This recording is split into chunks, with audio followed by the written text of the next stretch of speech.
It's time to once again get back to the Good Lawyer Show. It has been a couple of weeks in my actual life since the last time we did some Phoenix Wright goodness. But it did end on a bit of a humdinger last time, and I'd be meaning to get back to it. So we're gonna do it as part of today's show.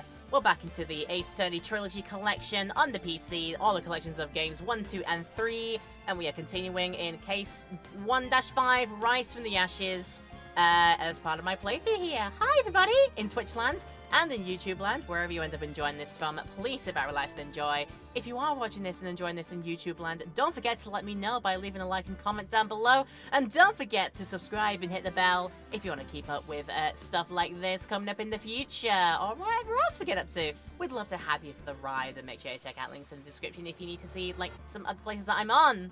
So I decided to be in my PNG tuber form today because it is very cold, very nippy, and I would much rather be a snuggly buggly and a ruggly, and yeah, try and keep as warm as I can and not feel like I have to make myself really presentable on stream. So I am in a coat. I am wrapping up warm as best as I can, and I hope everybody else is staying warm out there as well, because it do be nippy out there. It really do be nippy.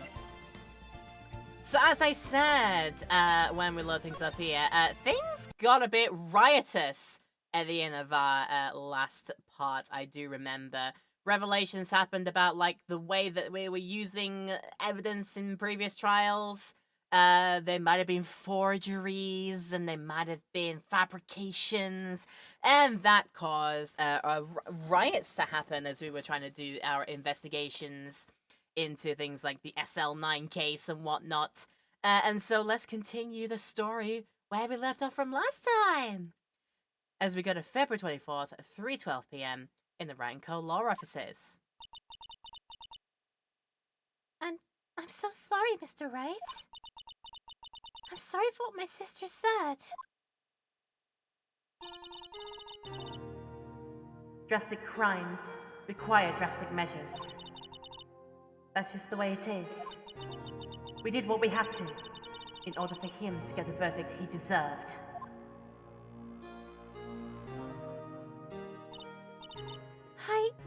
I didn't know. I never knew that the SL9 incident was just another name for the Joe Dart killings. Sounds like everyone's heard about these killings but me. Lana wanted Dart convicted so badly. That's why she used me. That's why she used what happened to me. What do you mean, what happened to you? It's all there in the file. Joe Dark's last victim was Prosecutor Neil Marshall. When he murdered Officer Marshall's brother, he left behind an incriminating piece of evidence. What did you have to do with those killings, Emma? On the night Prosecutor Neil Marshall was murdered, Joe Dark tried to kill me. What? He tried to kill you? Officer Marshall's brother, Neil, was only trying to save me. So that means you... Yes. I was a witness in the Joe Dark trial. I didn't see that one coming. Ah, that is spectacular. Yeah. SL9, otherwise known as the Joe Dark murders, and apparently it is something that literally everybody we have talked to during the course of this event, of this entire case, this entire episode, everybody's related to the Joe Dark murders somehow. Let's just check what we got going on here in the evidence. The SL9 incident files. Let's have a look. Perpetrator Joe Dark, serial murder, sentenced to death. The list of victims, one of them being a Neil Marshall, related to Jake Marshall, our cowboy friend that we've talked to recently. Head prosecutor was Miles Edgeworth. Witnesses, both of the Sky sisters. Executive investigators, Damon Gant and Lana Sky. Investigators, head investigator Bruce Goodman, our person that we are solving the murder of in this particular case. And we also have investigators Jake Marshall and Angel Star. Literally all of these names we have seen the person they belong to during the course of this episode. And is it more than coincidence? Oh boy, I don't know. We're gonna have to find that out. Is there any more talking that we can do? Yes, we can. We best get talking with her. It happened 2 years ago. It was right about this time of the year, too. There was a terrible thunderstorm that day. It's unusual for the season. Hello, NHL fan. Hi, how you doing? I was alone in my sister's office. We were planning to eat dinner together once she finished her work. Then suddenly, this terrifying man came bursting into the office. Joe Dark. It seems like he was running from someone. He pulled out a knife and screamed at me. I didn't know what was going on. And just then, Prosecutor Marshall showed up. Jake Marshall's brother. Joe Dark tried to take me hostage, but before he could, Mr. Marshall tackled him. Then... What happened? I'll never forget it. Lightning struck, and the lights went out. And suddenly, a bolt of lightning flashed outside the window, lighting up the office for an instant. What I saw then burnt a permanent picture in my mind. I can still see it now. A permanent picture? A mental image that will be scarred into your memory banks because it was so traumatizing and it will never go away. Yeah, that's psychology for you. Oh dear me, poor Emma. I don't remember the moment when Dark stabbed Mr. Marshall. So you weren't able to testify about that? No, I was only asked about when I was attacked. That must be why she made up the crime. Made it up? You mean provided bogus evidence? The prosecutor's office wanted that guilty verdict so badly. Lana forged the evidence, and Mr. Edgeworth used it. Edgeworth? Yes, but I'm sure he didn't know anything about it. He could have known he was being given false evidence. And even so, that's when it all started. The rumors about Mr. Edgeworth, I mean. It's all my fault. If I could have just testified properly, none of this would have happened. So it's true. Even though we may not have known it, Edgeworth really was involved in falsifying evidence. And after that case ended, Lana was never the same. She became cold, like she is today. She must not have been able to face up to what she did. Especially not to Emma.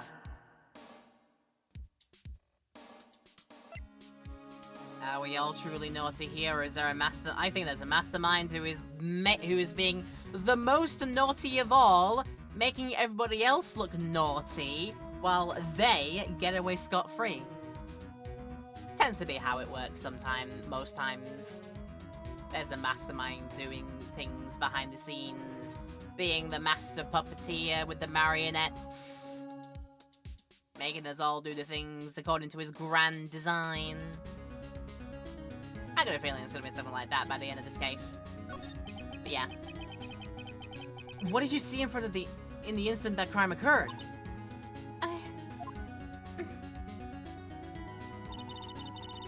Dark knocked down Mr. Marshall and raised his knife. Neil Marshall was stabbed right in front of this poor girl. I don't remember what happened after that. Apparently, I passed out. When I came to, Lana was cradling me in her arms. Poor Emma. You've been through so much.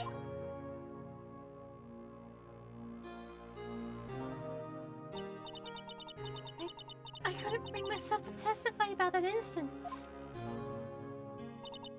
I tried, but the words just wouldn't come out. I drew a picture, but it wasn't any good. 2 years ago, you must have been 14. That's understandable.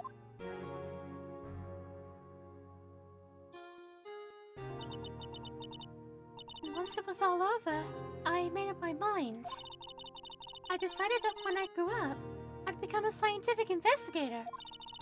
I want to be able to fight crime with my testimonies and find the evidence to make an airtight case. That way, Lana would never have to forge any. I see.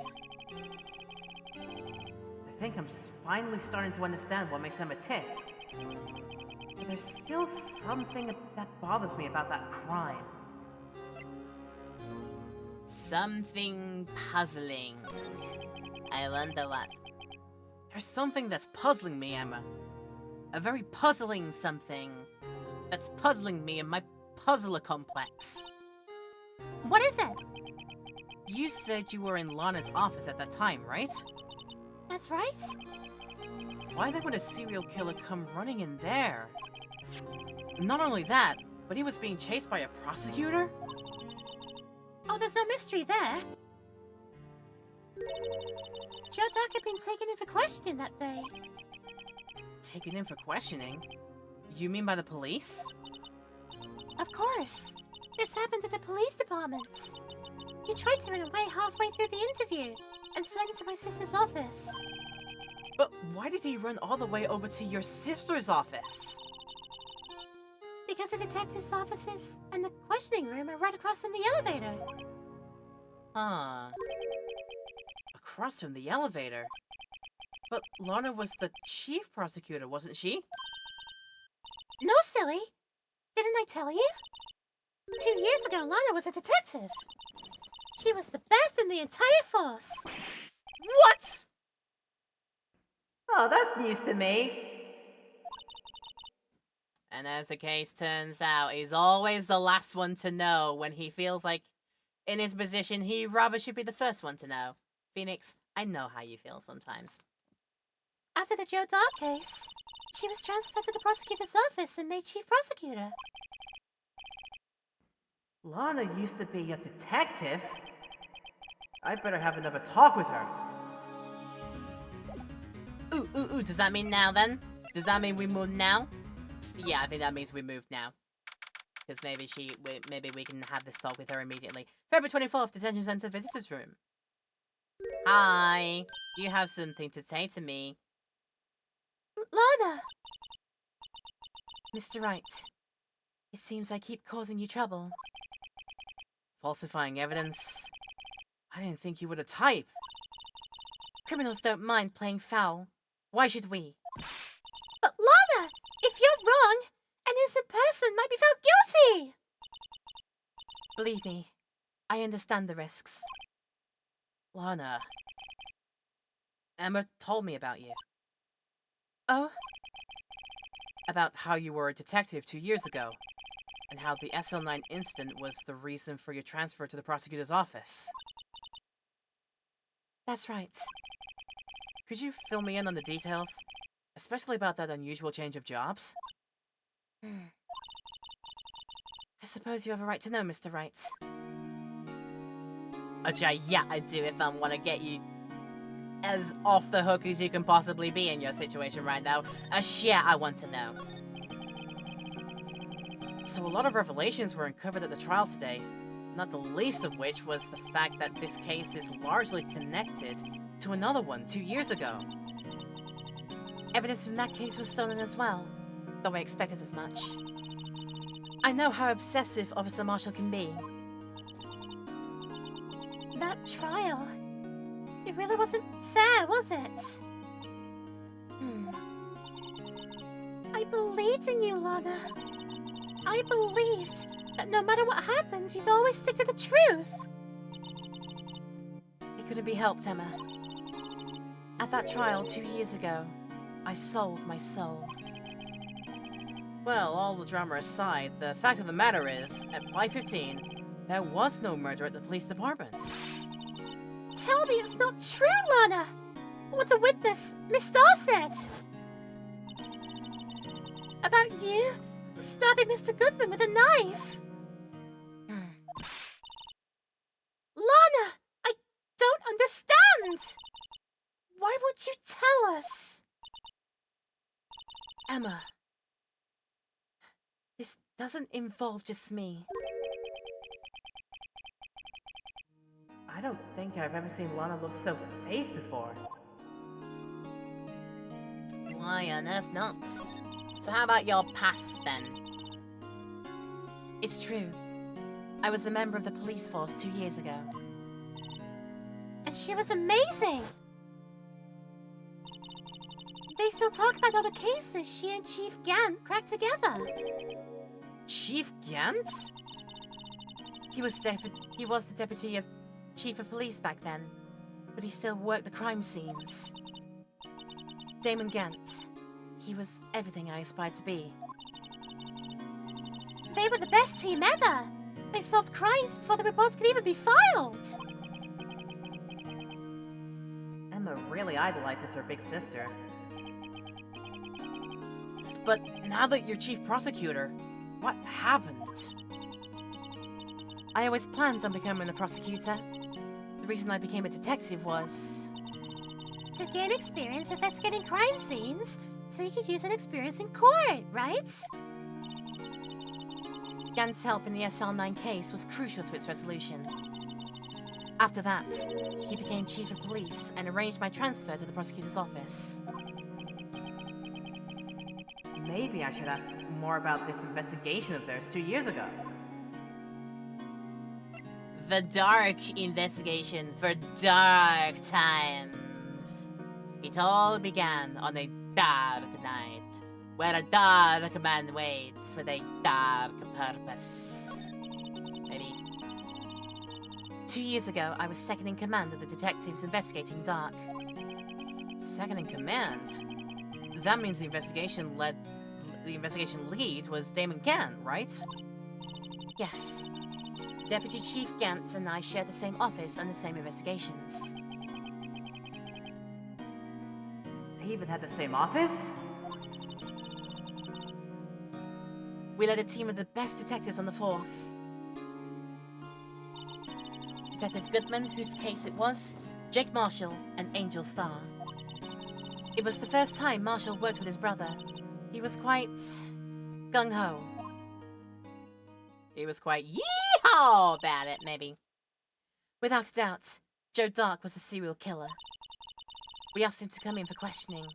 We were desperate for evidence. That was when his final murder took place. When he tried to murder Emma. Prosecutor Marshall was trying to save me from Dark. You see, the first person who happened upon the scene of the crime was me. Oh! Well, now you tell us. Okay, more about that then, please. Damon Gant and Neil Marshall were the ones questioning Dark that day. I went to Drake. I don't know why I keep going to Drake. I'm in Resident Evil mode. It's like, Drake!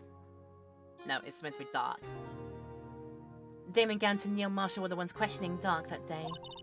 The investigation was in its final stages, and Dark must have suddenly panicked. So he waited until Gant and Marshall let down their guards, then fled the room.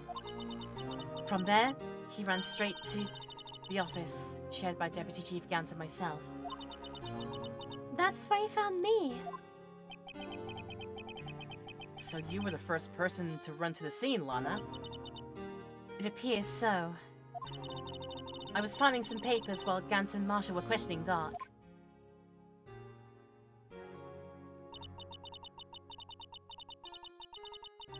Oh, what? Oh, they're both down there. Oh, goodness. This is a scene and a half. Wow.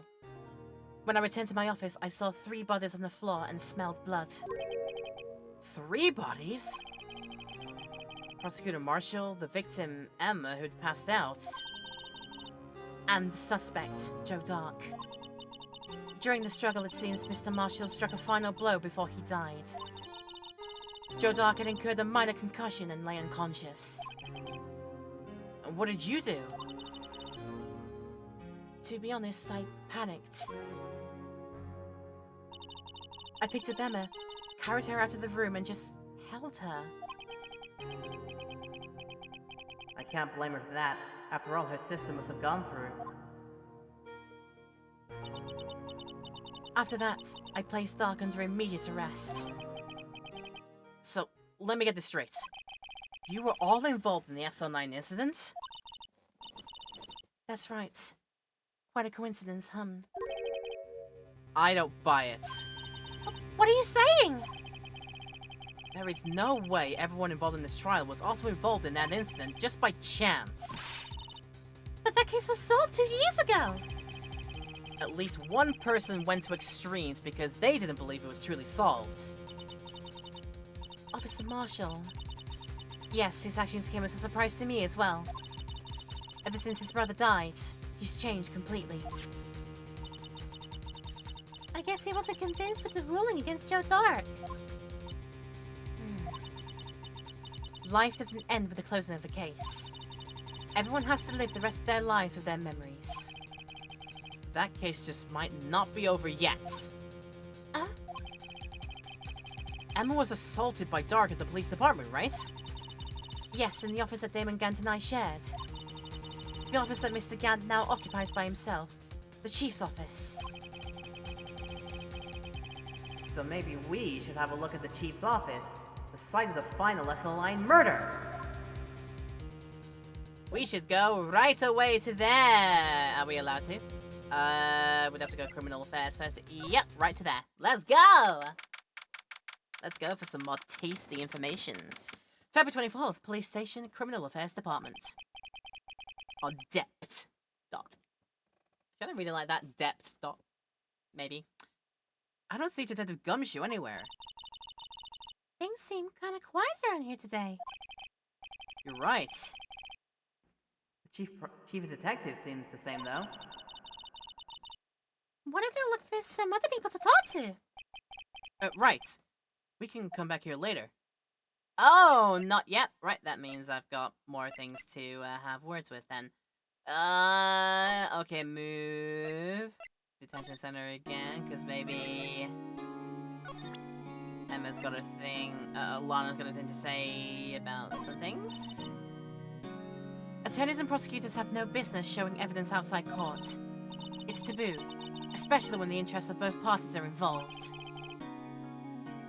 Wow, she really means it. Lana! Nope, she's not interested. I feel like one of these is actually something that we should give her a look at. None of those. Probably not the locker.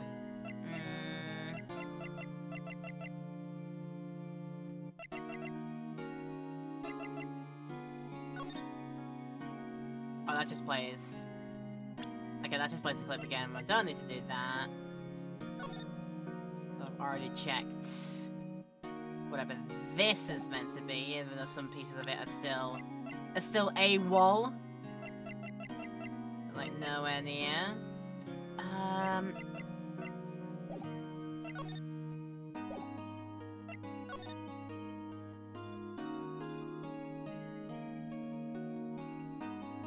So if I can't go there, the only other place is the underground parking lot. Let's try it here. February 24th, prosecutor's office, underground parking lot. No one's here today. Not even Miss Star. Everyone's probably busy looking into what exactly happened, what exactly went down in the evidence room. That must be where the detectives are. But we proved in court today that on the day of the crime, no one was murdered in the evidence room at 5:15 p.m. Yeah. I thought we were finally making some headway in our case. But instead, it looks like we just ended up making Lana look even more guilty. Hang in there, Lana. I've got to find all the answers by tomorrow. And I'm not gonna find them here just yet. Unless we can then move up to department entrance. Let's try that.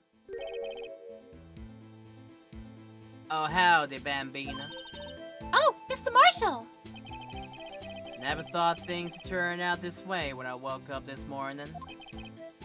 Que sera, sera. You never know where life will lead you, eh, Bambina? I should have known my luck had run out when old Billy dried up this morning. Billy? Must be his pet cactus. Say, where are you headed? Just over to the prosecutor's office for a little interrogation. It's a voluntary appearance, but we all know I won't be coming back. Sorry, but you can't go in the evidence room today, partner. But, Mr. Marshall, what did you do it? Why the prospectors head west? If ever there was a case I needed to know the truth about it, it was that one. Before you turn yourself in, Mr. Marshall, would you mind telling us exactly what happened? Looks like we won't be getting the steak lunch today. Yeah, I don't think so. You gotta spill some beans. Something was fishy about that trial from the beginning. Wasn't just me either. All detectives thought so. What do you mean fishy? And I don't mean actually smelling like fish. Some of the facts reported were inconsistent with the evidence we found. For example, the murder weapon. The murder weapon? You mean that switchblade knife with the broken tip? That was Joe Dark's all right. But in the initial autopsy report, a question was raised. A question? The blade of the knife was not a perfect match for the wound the victim sustained. And what does that mean? It means there's a good chance that knife was not the murder weapon. What? Yeah. However, in the report that was finally submitted, that possibility had been erased. So could the fact that have been concealed with forged evidence? That case left behind scars on all of us. The scars of the SO9 incident left behind. We'll talk about them scars later, but not as in the Lion King character. Because there was only one scar in that one. I got the looks, but he got the brains. He was one of the best prosecutors around. I just made detective when it went down. It was our first case together. How old is he? Your brother? He was 27 at the time. Oh god, the magical age of 27, where it seems like all good and famous people seem to, unfortunately, move on. Depart this world at that age. I say everybody like younger than me, like 27 is the danger age. Make sure you take care of yourselves if you're 27 out there so you don't go that same way. How about that? He was awarded the highest honor that very day. The highest honor? Oh, you mean the King of Prosecutors. Oh, I knew that. Okay, maybe I didn't know that, but nah. What are you looking at me like that for? That's an honor for a prosecutor. Mr. Marshall must have really been close with his brother. The day the SO9 incident took place. That wasn't the same day as... That's right. It was the day of the evidence transfer. Duh! Oh, interesting. It was drizzling that morning, and by nightfall, there was thunder. Can't believe 2 years have gone by already. I tried to steal the evidence so the case wouldn't die.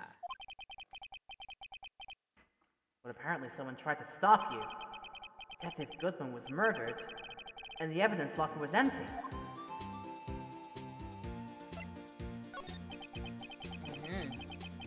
There was something going on behind the scenes in that case. We all knew that later. Every detective involved in that investigation, save one, was taken care of. Miss Starr was fired and I was demoted and boxed away in a tiny room. And what about Detective Goodman? They did something to him too, the commissioners would get suspicious. No, they were careful enough not to be too obvious. They? Who are you talking about? Now don't get upset, Bambina. I mean, Damon Gant and Lana Sky. Gant and Sky, make them sound like a crime-solving duo. Sort of like Morse and Lewis, maybe. Batman and Robin, Morecambe and Wise, Gant and Sky. The investigation lead, Damon Gant, and his second command, Lana Sky. There wasn't a person on the force who hadn't heard of that duo. That case was the biggest step in both their careers. After the case ended, Lana transferred to the prosecutor's office, right? Yeah. Damon Gant, the new chief of police, arranged for that to happen. She's never been the same since she left. Everyone who knew her said so. Chief Prosecutor Sky was totally different when she was a detective. Oh, now that he mentions it, Emma said something like that too. Tell me, what happened to my sister? Sorry, Bambina, but her secret is too well guarded. I never found out. Lana's secret? It started 2 years ago. So, there you have it. That's my story. Did you enjoy it, partner? It was certainly, enlightening. There's one thing for sure I found out in court today. That boy Edgeworth isn't my enemy. He was the one who used falsified evidence to get a guilty verdict. But someone else was the one who gave him that evidence and planned everything. That someone is Damon Gant. Don't believe me? Well, I don't blame you. I won't even be a patrolman after today. Just gets to go home and drink out of his decanter. Too bad I won't be around to work with you when you become a real scientific investigator. Adios, Bambina.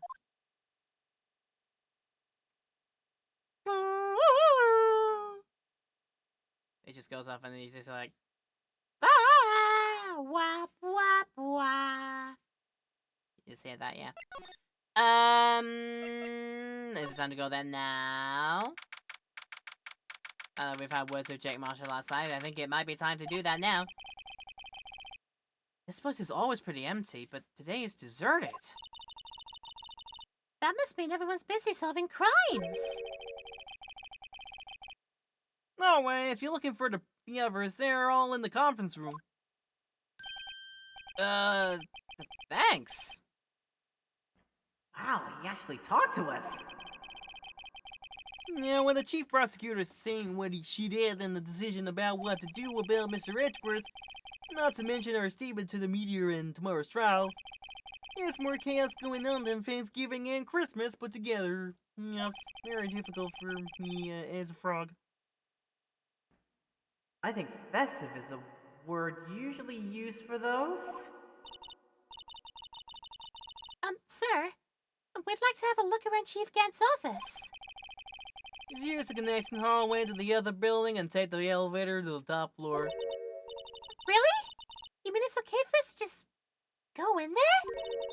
I mean, we aren't police officers or anything. Emma, don't say that. Don't say that out loud. Hey, you're right. You can't go in there. It's off limits. Oh, I see where Detective Gumshoe gets his unique charm. Well, what are we waiting for? Let's head to the chief's office. Yep, run there right now. Time to just motor it down there.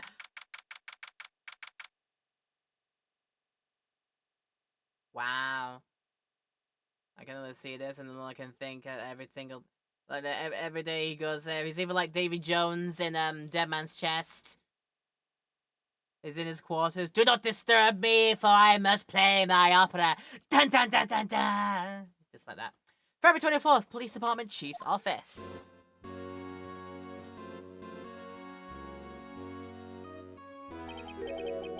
Whoa! Where am I?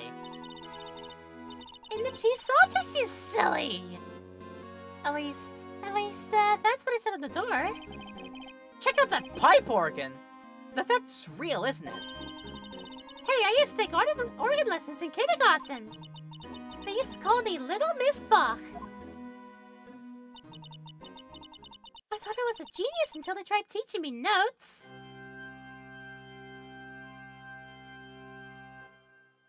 Dun dun dun dun dun! I never could remember where C was. Well, she did play a C. I'm a music nerd. I know that. My perfect pitch.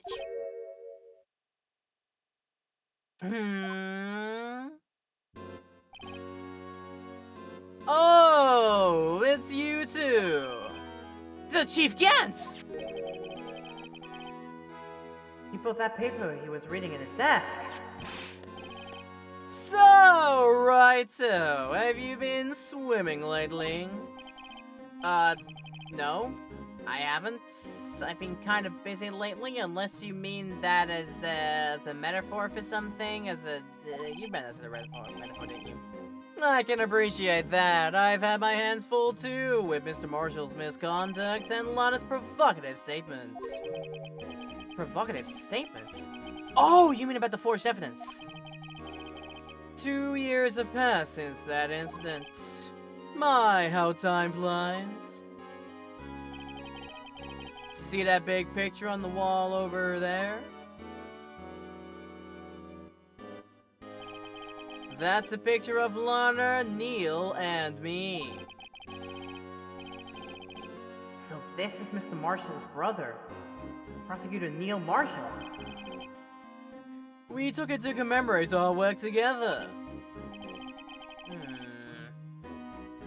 Something's not right with this picture. I can't quite seem to put my finger on it, though. Gant's team picture added to the court record photo of the award ceremony of Gant, Lana, and Neil. I mean, I recognize the vase. We've been trying to build a vase as part of our evidence. Anyway, I would love to reminisce all day, but there are matters that need my attention. I'm going to lock up here, so let's go out together. Oh! But this office... It was a crime scene 2 years ago, wasn't it? Oh, that case has long since been over. There's no need to investigate it anymore. All the same, we'd still like to have a look around. Perhaps you didn't hear me. I said there's no need to investigate it anymore. Done! Now hurry up and get out. I have a meeting to attend.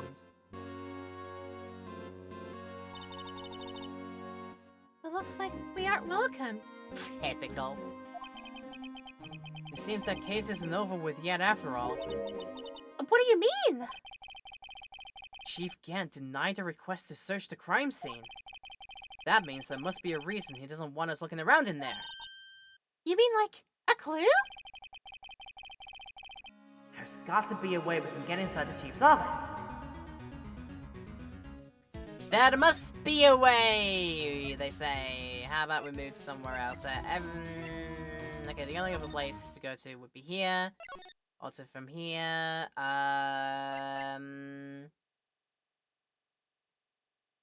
Let's try here. Hello, Lulin! Good to see you. Yo, Edgy, can you help us out? February 24th, High Prosecutor's Office, room 1202. Mr. Edgeworth isn't here. Maybe he's being questioned by an inquiry committee. He took a real beating in court today. Yeah, with Lana admitted to falsifying evidence 2 years ago. I guess we'll just have to come back later. So where else is there to go here? If not there, I can have a look and just like double check and make it sure and see. Nah, I don't think there's anything new to look at here. It would just tell me exactly the same things over again for examining these, I think. So why haven't we been yet back to here?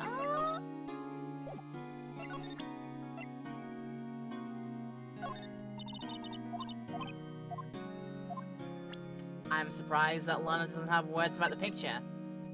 Okay then. Back to here. Maybe something new is happening here. The police agent criminal affairs depth. Hey, it's good boy Gummies. Good boy. Hey, Bill! Oh, Detective Gumshoe! Aren't you supposed to be in the meeting? I'm, just taking a breather. My feet hurt. From sitting so long? Actually, from serving everyone coffee. Sounds like Detective Gumshoe's still out of the loop. That's not good. Also, this isn't good. My house had a 2-hour-long power outage from nowhere, assuming a tree felling somewhere. It's all fine now, though. Also, that is a reaction to have after tree fells somewhere and knocks out your power for 2 hours and just go lol right afterwards. That's a reaction to have, but if it's all fine now, then I'm glad about that. And hopefully nobody was harmed by said tree felling. I hope so. Hey, say, have you ever seen Mr. Edgeworth? Edgeworth? No, why'd you ask? We tried to go to his office and he wasn't there. He's under fire from both the police department and the prosecutor's office. It's almost like the battle's between you two in court. Oh, that sounds serious. Is it because of what my sister said? That's basically what it boils down to. That falsified evidence 2 years ago. Now Mr. Edgeworth has a whole world after his blood. Yikes. And why would that be the case, what's wrong with my future husbando? But why would Edgeworth be blamed? It's not like he knew the evidence was forged. Lana Skye is the guilty party here, isn't she? And regardless, the prosecutor is responsible for the evidence they present in court. And not only that, but as you know, there have been a lot of rumors going around about Mr. Edgeworth. His amazing talent as a prosecutor keeps him safe from those who don't like him. But now, with this... Are there really so many people who hate him? In our world, only those with talent rise to the top. Mr. Edgeworth not only has that, but he's young. There's no better recipe I know for making enemies. Hey, Dick! Keep up a good work! Yes, sir! Let's go out for lunch again sometime, my treat! Yes, sir! I'll take me to that joint sometime, okay, Dick? Yes, sir! It seems you don't have any problems with enemies. Yeah, well, I'm careful not to stick out. Also, I'm a himbo. I read that the people love a himbo. Anyway, I'm a bit worried about him. Under all this pressure, I'm afraid Mr. Edgeworth just might crack. I don't want husbando to crack, definitely not. How about the SO9 incident then? Actually, I took a look at the file earlier while the coffee was brewing. He seems genuinely concerned for Edgeworth. Well, did you find out anything? The only evidence Doc left behind was during his final attack. His final attack? Oh, you mean when he killed Prosecutor Marshall who was trying to protect some girl? Me? It seems Detective Gumshoe never realized Emma was the girl. He didn't realize Emma was the girl. And that's when he left the most incriminating evidence of all.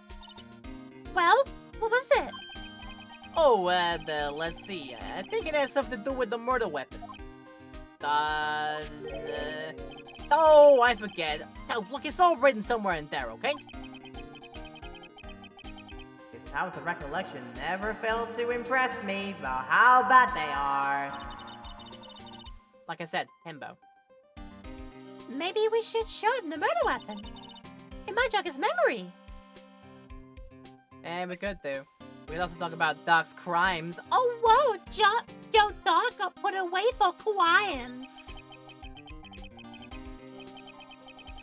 Joe Dark was 42 at the time of the crime. He was just a run-of-the-mill businessman. A businessman? What made him take to serial killing? One day on his way home from work, he hit someone with his car. With his car? So, it was an accident? An accident, yeah, but it transformed him into an animal. An animal? He killed a man that witnessed the accident. Then he killed a lady who saw the second crime. A kid walked by just then, and he killed him too. Then it was burying the bodies. A jockey came up on the scene and was killed as well. And then finally, it turned itself into Jesus. Killed a witness. Killed a witness to that killed another witness to that crime. Killed some kid who just walked by. And then a jogger who was just randomly going by. This man became unhinged. God damn, is that what all these names are then? Good lord, it could be as well, yeah. First witness, lady witness, kid Jeb Bates, Jason Knight the jogger, whoever Rachel Moss was. I was one of these people, the person that he ran over in this accident.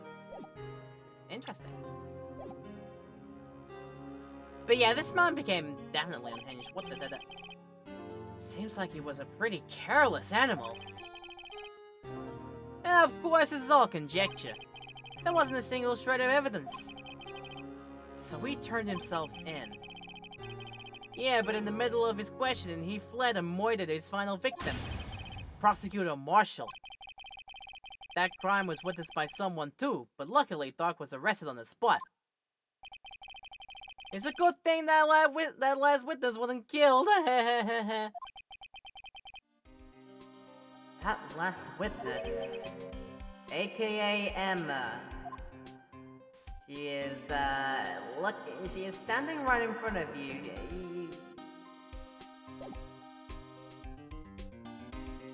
We love you, himbo, but you gotta pick the words you say sometimes in front of certain peoples.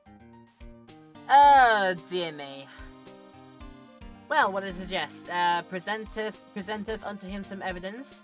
I will do, but after we take a short intermission here. It is getting close to our ad time, so we are going to be running those ads and taking a break as we always do every hour or so. Thank you for everybody's patience during this time, and hopefully you've been enjoying the stuff we've been getting up to today. If you're in YouTube land, there's going to be no break in the highlight. We always cut it out, but if you do feel the need to pause and come back to us later, obviously please feel free to do that after you've done your own self-care business. Then it's very important that you are taking care of yourselves, everybody, and we'll be back and doing said evidence presenting unto our good Detective Himbo here after the break. So yeah, I'll see you back in a few minutes. I gotta love Gummy's like gormless stare. He is like, so you catch the game last night? I imagine he's like, he's somebody who'd definitely be like, you watched that game of the sports ball last night? You see, I like the team that won the game. Who won the game of the sports ball? I like the sports ball team. Yeah, those guys. The sports ball people. You know the sports ball people. I imagine he would like to say something like that. And we love him for it. Right, we got evidence to present unto him, but before we do that, hi! Good to see you again. Thank you for tuning in once again for the next part of today's episode. Feel free to sit back, relax, and if you are enjoying what you see here, particularly in the YouTube Land video, do not forget to subscribe and hit the bell to keep up with more in the future, and don't forget to let me know about this video in particular by leaving likes and comments down below. All of that stuff is very helpful and appreciated. Lets me know that you're having a good time with this. And yeah! Right. Thank you for saying exactly what we should present unto him. The switchblade knife, the one that was broken off, so, maybe this will jog his memory about what he was trying to remember and then forgot because he is himbo. That's me looking at it. I don't need to look at it. I need to present it. There you go. So, about this. Hey, is that... And there's a tag attached to it with the label SL9 Incident on it. I believe this would be the broken murder weapon you were speaking of. What are you doing with that? Ever since that case was closed, that knife's been locked away in a locker. On the day Detective Goodman was murdered, this suddenly disappeared from the locker. And was found in Mr. Edgeworth's car muffler. Oh, that's it! Now I remember what that incriminating piece of evidence was. When you showed me that knife, it all came back to me. Well, what is it, Detective? Quick, before you forget again! What is it before you forget again? Gotta go there quickly. If you actually let the time limit in, it's like, oh, sorry, I forgot again. And you have to show it again and be like, alright, quickly, and then quickly shift in the menus to then ask him again, how about it? If it actually did that to you, it'd be like, wow. So this knife, it was Joe Dark's, wasn't it? That's right. We traced it back to the store he brought it at, plus it had his fingerprints on it too. But no one actually witnessed him using it to murder anyone, right? That's where his luck ran out. When you take a good look at the knife, you'll see it's broken.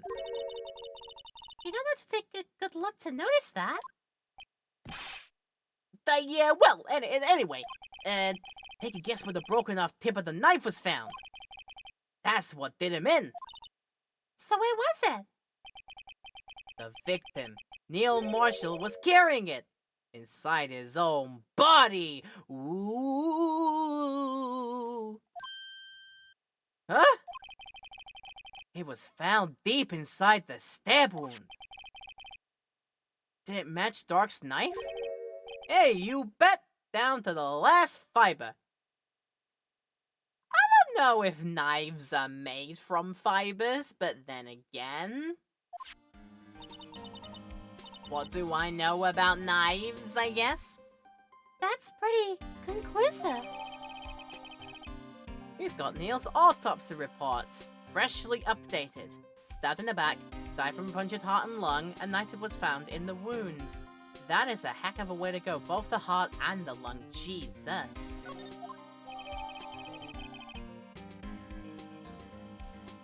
True, whenever you use for making like your 3D printed stuff's true. Then again, whatever resin you're using in that 3D printer would need to then come together to make something extremely sharp. I imagine like a resin blade would probably dull away much quicker than any kind of metal blade would do. But yeah, one, I don't use too many knives in my own time unless I'm doing cooking or eating with them. And two, I don't have a 3D printer, so I would not know that kind of thing about how people make things with 3D printers. I had no idea. It'll be fine. Don't worry about it. Well, there you have it in a nutshell. That's all I know. But can I ask you one more thing? Hey, what is it? If it's money you need, you should ask Chief Gant. No, it's not money, but it does concern the Chief. His office is a crime scene, right? It's where Prosecutor Neil Marshall was murdered. The Chief's out now, and his office is locked. But we'd like to have a look around, if that's okay. Given what they use for, it'll need to work once. Fair dues. Never thought about it like that way, but then again, when am I 3D printing anything? If I was 3D printing anything, it certainly wouldn't be some kind of a blade or anything like that. Nothing that could be turned into a weapon or made as a weapon in the first place. That would not be me. No. Hey, well, any detective's ID card can unlock the door. What? Really? But if I let a civilian in there, I'd be charged with breach of trust. Breach of trust? Simply put, I'd be canned. Oh. Sorry, pal. I don't plan on getting fired because of you. how about this ID card? It was Detective Gutman's. That won't work either. The data was deleted the day he died. There was a lot of D's in that one. Data was deleted the day he died. Data was deleted the day he died. Data deleted the day he died. That's a rhyme and a half. Oh, that's an alliteration and a half. Unfortunately, stuff like this is used to sneak past metal detectors.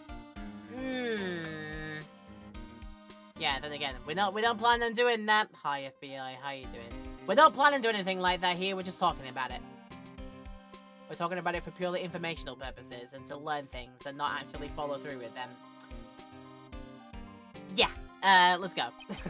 Let's just move right on the way. Yeah, alliteration is fun. Topic change. So in other words, Gumshoe is our only chance of getting into that office. I wonder if there's something we could show him that would make him change his mind. Yo, Emma, do you have a spare pot noodle going? I'm sure I'd love that. You know what, actually, I haven't saved. I think we will save here. Yeah. Do we have a thing that would interest him? That? Then let me share a little advice with you as a detective. If you don't have a clue, keep your trap shut. I'll keep that in mind. Sheesh. Presents unto him sandwich. Yeah, sandwich, pot noodle, just literally any kind of consumable, because by God, he doesn't have the money to get them nowadays, does he?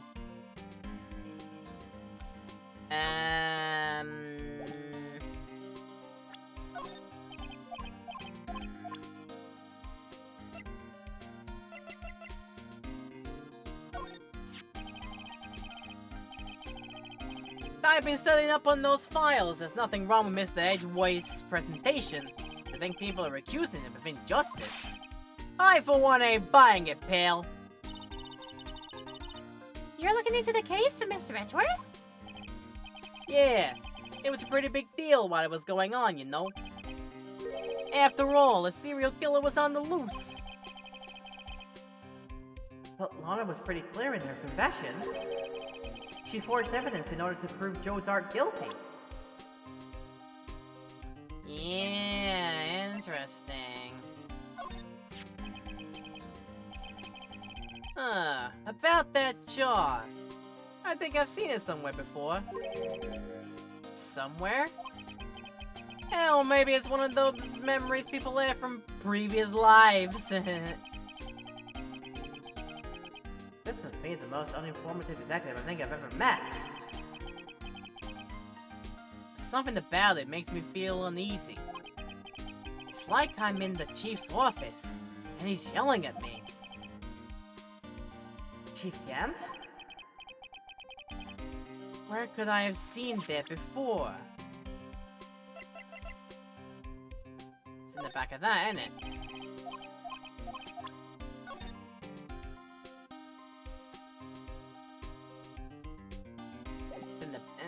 It's in the back room. It's in the back room of that office. It's definitively the same vase.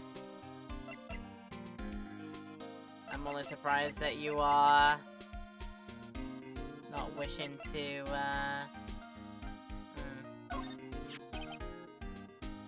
But this guy almost made us lose a case today. What are you talking about? He was guarding the bloodstain on an evidence locker with his life! That's more than you can say about most officers nowadays. It would have saved us a lot of trouble if he hadn't guarded it so well. I have to admit he's right, though. Thanks to the Blue Badger, we were able to prove one possibility today. The possibility that another murder took place prior to 5:15 p.m. Thank you, Blue Badger. All hail the mighty Blue Badger. For he doth be the one.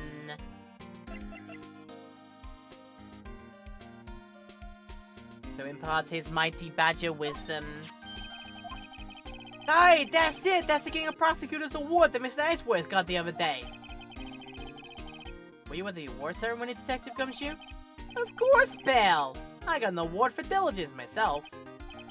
Oh, congratulations. I was wondering, why is the award a shield? And why is it broken? Oh, there's a reason.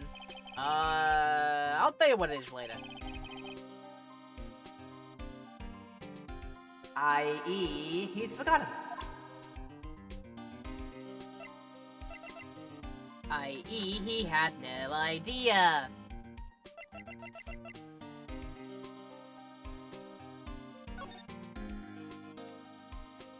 Because I didn't actually get a look at this, so we might as well have a look.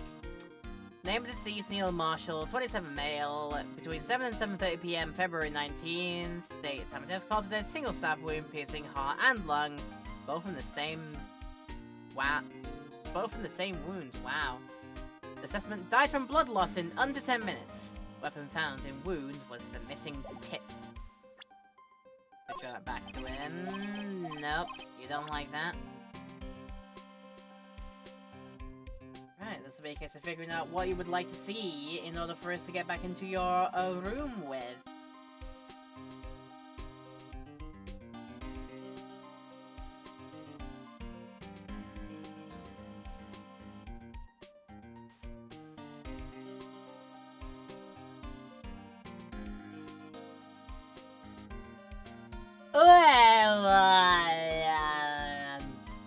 Thank God you can't see me yawning right now behind my PNG, because I am yawning a bit.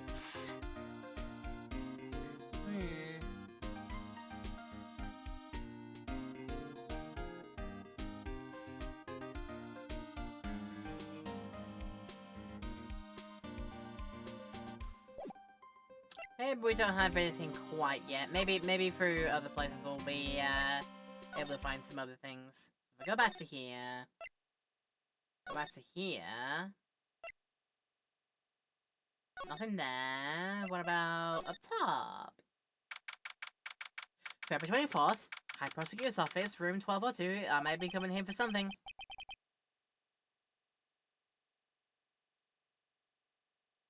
Give me a second. I wonder if Edgeworth is back yet. Oh, there he is! It looks like he's writing something. What are you doing here? He sure was quick to throw that paper on the floor. That's something he doesn't want me to read. Can't be a confession, can it? That you really want to be my future husbando too? Well, till in court, huh? I've had to live for the past 2 years with rumors flying around. What's another allegation to me? Oh, cheer up, Miss Edgeworth. I'm rooting for you. But that's Edgeworth for you. Always trying to hide his real feelings. Because in his own words, they are unnecessary. And nobody wants to be saddled with them. So, what do you want? Unlike some people, I don't have all day. Just to have a chat With you, husbando. Don't worry about it. There's no excuse for what I've done. 2 years ago, I used false evidence to obtain a guilty verdict. That's what it all breaks down to, and nothing I do can erase that fact. But you didn't know, did you? I mean, the evidence was falsified. The police department and the prosecutor's office share a bond of trust. If that bond is broken, we stand to lose everything. The police department's error is my error. My responsibility as a prosecutor in charge. The fact remains the same no matter what excuses I might have. Mr. Edgeworth? I take pride in my work. So tell me why. Why has it all come to this? Even Edgeworth can't keep his kind of emotion bottled up. He can feel emotions. Some emotions are necessary. So are you up for the trial tomorrow? First last year's trial and now this one. It seems all you do is worry about me. To be honest, you're getting on my nerves. But Mr. Edgeworth, you can't just walk out on the trial. Tomorrow is the last day. It's too late to change prosecutors. I'll bet that's what my superiors are banking on. I never thought that case would come back to haunt me like this. What do you mean? The list of evidence. It seems too short. Most lists run twice as long. It's only half as long as most lists? Well, that is odd. After Neil Marshall was murdered, I became prosecutor for that case. I may not have been part of the investigation, but I knew what I had to do. Use the evidence I was given to prove the suspect guilty. That was really the only thing on my mind at the time. Say, we just saw a picture taken around that time. That picture? Something seems strange about it. Maybe we will present it unto him that later, but how about... We do some more talking. Could you tell us again about what happened that day? The day Detective Goodman was murdered?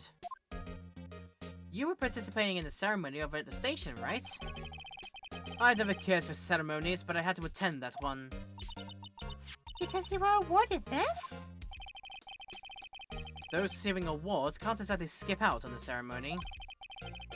I finished up at the office in the morning, then drove over to the police department. You finished up at the office? Yes. Just odds and ends, clerical stuff. I didn't plan on returning to the office that day. That is, until I was asked to take something back. Take something back? This. Oh yeah! Chief Gantz asked you to hold on to that, didn't he? Yes. It was a piece of evidence in a case that was closed half a year ago. He asked me to bring it to the prosecutor's office. And that's the story we heard yesterday. So, you came back here to the prosecutor's office because the chief asked you to? That's right.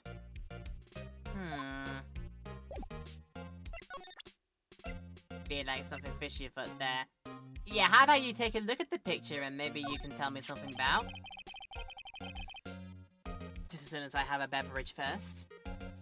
Let's give me a moment.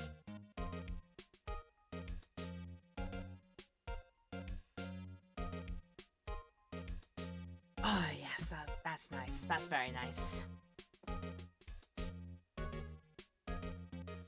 This picture was hanging on the wall in Chief Gang's office. Prosecutor Neil Marshall. He had just started making a name for himself. Looks like this was taken when he received the King of Prosecutors trophy. Oh, speaking of that, there's something that bothers me. Yes? The trophy Mr. Marshall is holding. It's a little different than yours. Yes, you're right. Ah, I remember now. Remember what? That was what the official prosecutor's trophy looked like until 2 years ago. There's a story behind its design. A story? Sounds interesting. So wouldn't you mind telling it to us? It's simple, really. Contradiction. That's what the award's based on.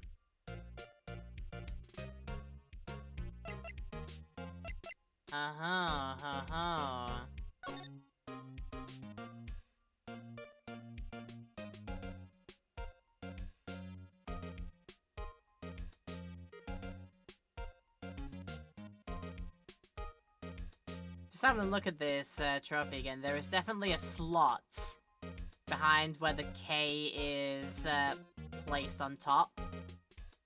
On its little bit out there. And you could definitely fit.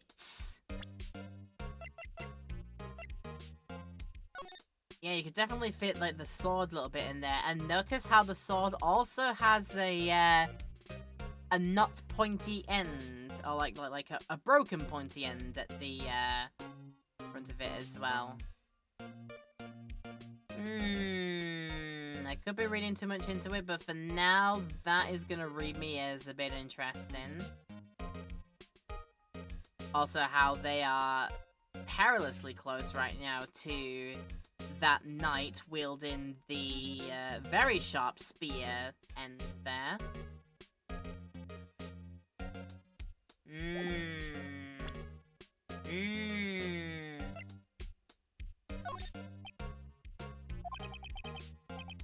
Right, please. I'm the prosecutor on this case. You don't expect me to sit here and discuss the case with you over a cup of tea. I'll pass on the tea. Just tell me about the case. Mr. Wright, Mr. Edward just told you no in a very stylish manner. Whose side are you on, anyway? Maybe if I just show him my best evidence, I can get some reaction out of him.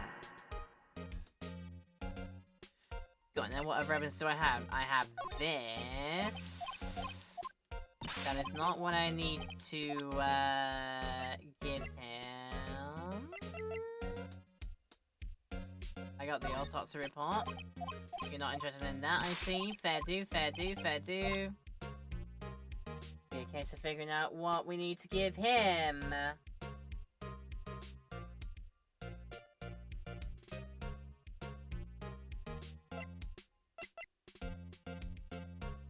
Or maybe it's about your own trophy and why it looks different then. Maybe. You know, it wouldn't hurt if you put it up somewhere, like on the shelf. That has no meaning for me anymore. What do you mean anymore? That's who I was last year. What good is it to dwell in the past? He's asking me? Why can't he just accept it graciously? Actually, something's been troubling me about this shield. Look. Do you notice anything different? Different? Yeah, don't you remember? The other shield in the court record.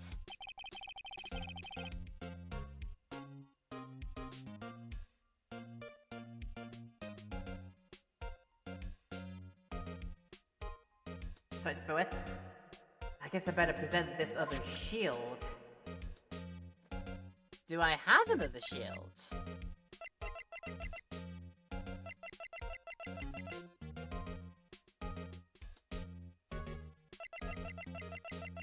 Yeah, I'm not entirely sure I have another shield, but it's the one that ended up there.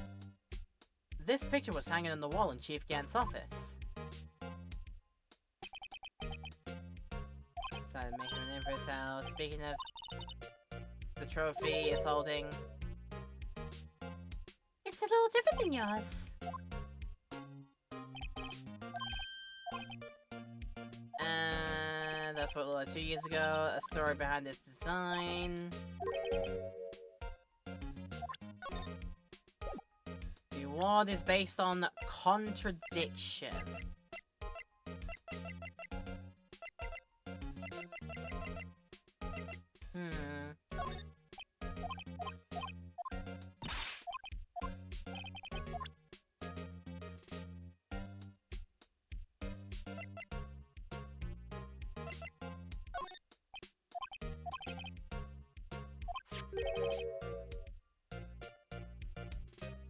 Oh, I think I sneaked past all that, but yeah, this isn't related.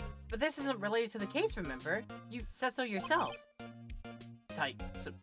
So I did. Chief Gant gave this to you that day, didn't he? He asked you to bring it here from the police department. The chief is a very competent man, but sometimes he does things that don't make any sense. At least it's better than being incompetent and doing things that don't make sense. A certain detective comes to mind. What do you say this?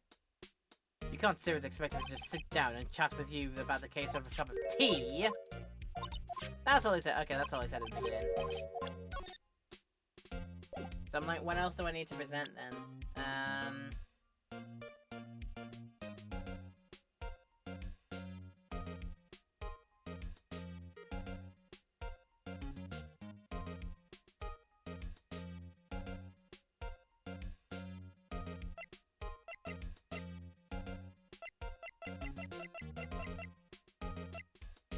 Do I just need to keep, like, distracting?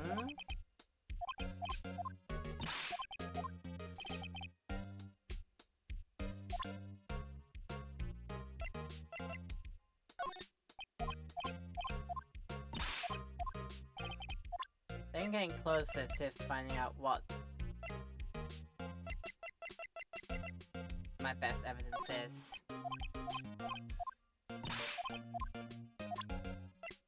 I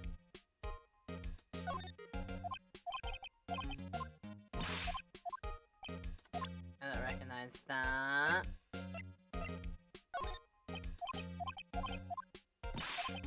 Another video file either, which I don't need to see again.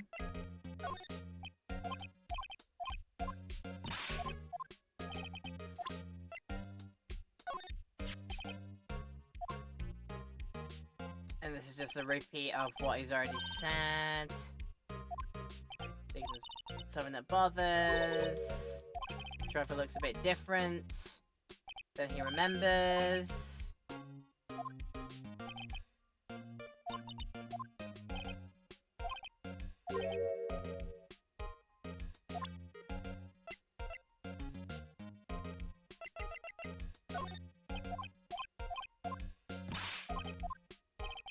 Not either. Memo note. I don't know what I'm needing to present you with.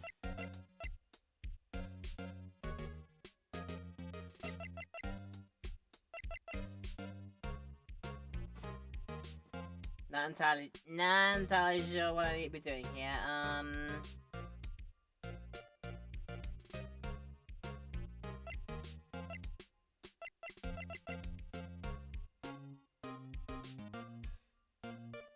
We get loose words about the screwdriver. We get loose words when we present Gant's team picture. Present the young trophy back to him. He goes like it has no meaning. Don't dwell on the past. You notice anything different. Don't remember the other shield in the court records.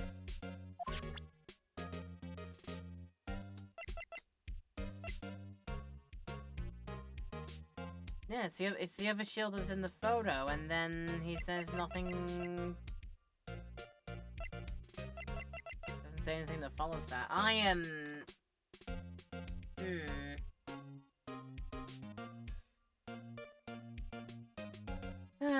Becoming unstuck again.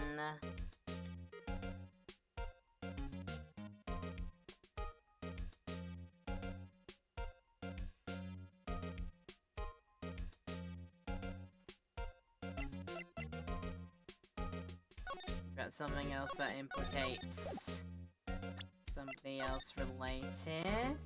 I'll pick out something in the photo. Nothing in the autopsy. Or have I got to mark out something on the trophy itself? Metal plates, all the previous. One guy's listed a bunch of...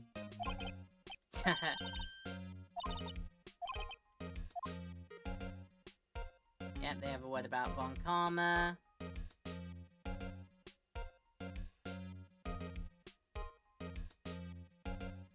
And that's the only thing that is of note to have a look at on... What is it?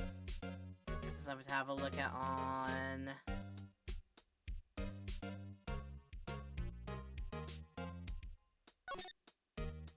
Let's get a look at the tag number.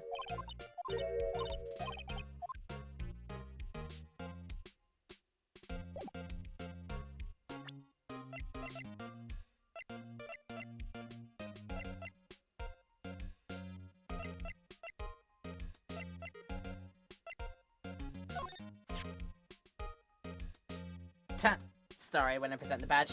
I once dreamed of being a defense attorney a long time ago. What? You wanted to be a defense attorney, Mr. Edgeworth? Yet, a clear path is laid out before me.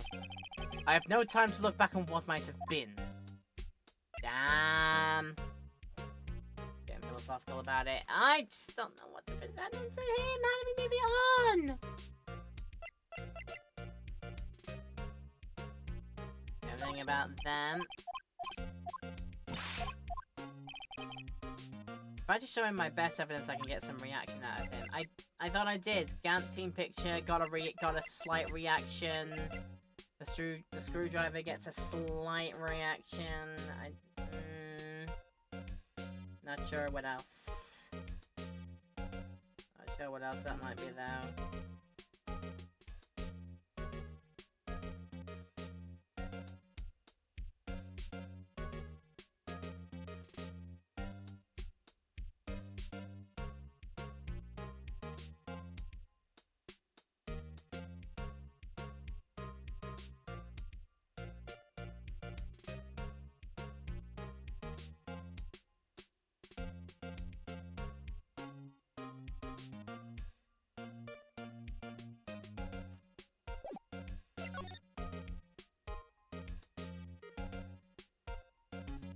God, I've fallen into the trap. I've fallen into the trap again! I keep thinking it's all in evidence, it's all in evidence, it's all in evidence, but not sometimes when you talk about him about some things, it unlocks another dialogue to travel with him here about. I keep falling into this trap for myself.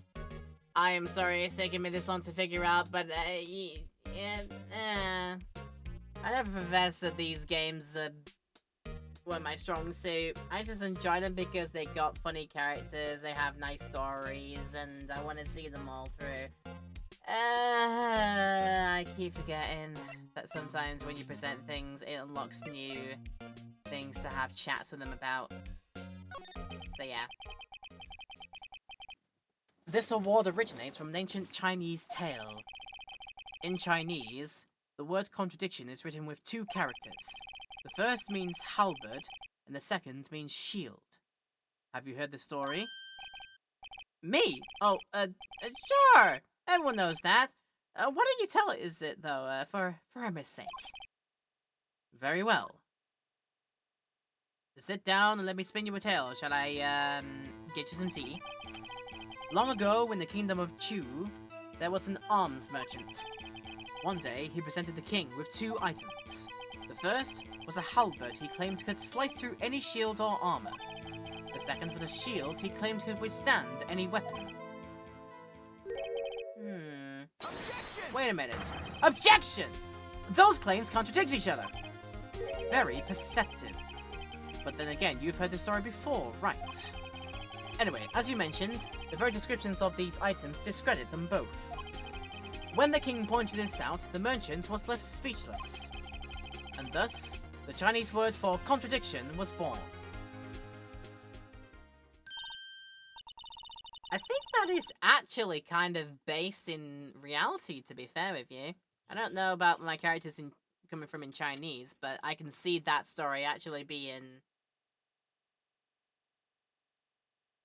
true. And to be fair, it's like sometimes it is through stories and folk tales and legends that some meanings for some words in these kinds of languages are actually derived from. So yeah, I can see that totally being true.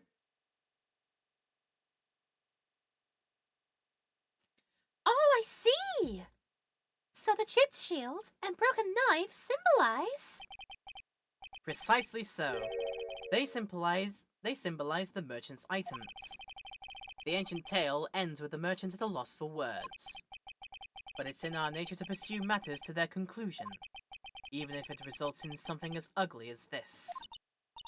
Wow! Thanks, Mr. Edgeworth.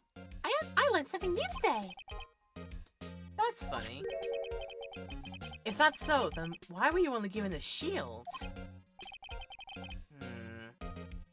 You'll have to ask Chief Gant. 2 years ago, he had the halberd part of the award abolished. Chief Gant? Prosecutor's trophy updated! The halberd part was removed at Gant's behest, given it its current form. Aha! Do we now have the ammunition to get him with then, maybe now?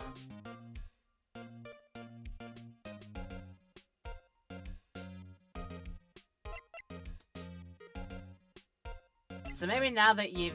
Okay, now, maybe that you've told that story, maybe now you realize Wait a minute, Gant's picture has the full sword with the halberd in it. What's going on here? This picture was hanging on the wall in Chief Gant's office. Prosecutor Neil Marshall, he had just started making a name for himself. Looks like this was taken when he received the King of Prosecutors trophy. Oh, speaking of that, there's something that bothers me. Yes? The trophy Mr. Marshall is holding. It's a little different than yours. Yes, you're right. Ah, I remember now. Remember what? That was what the official prosecutor's trophy looked like until 2 years ago. There's a story behind its design. A story? So would you mind telling it to us? It's simple, really. Contradiction. That's what the award's based on.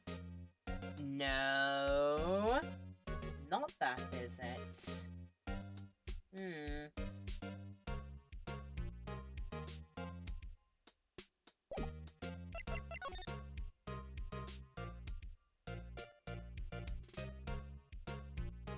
I mean, to be fair.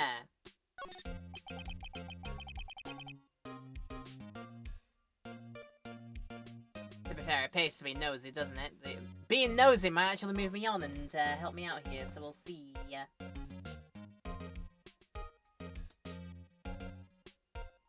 I wonder what he was writing before. Come on, Mr. Wright, let's take a look. Are you crazy? Edgeworth was sitting right there. Just distract him. I'll check it out. Hey, husbando, I mean Edgeworth. Is that Detective Window? Is that Detective Gumshoe out the window there?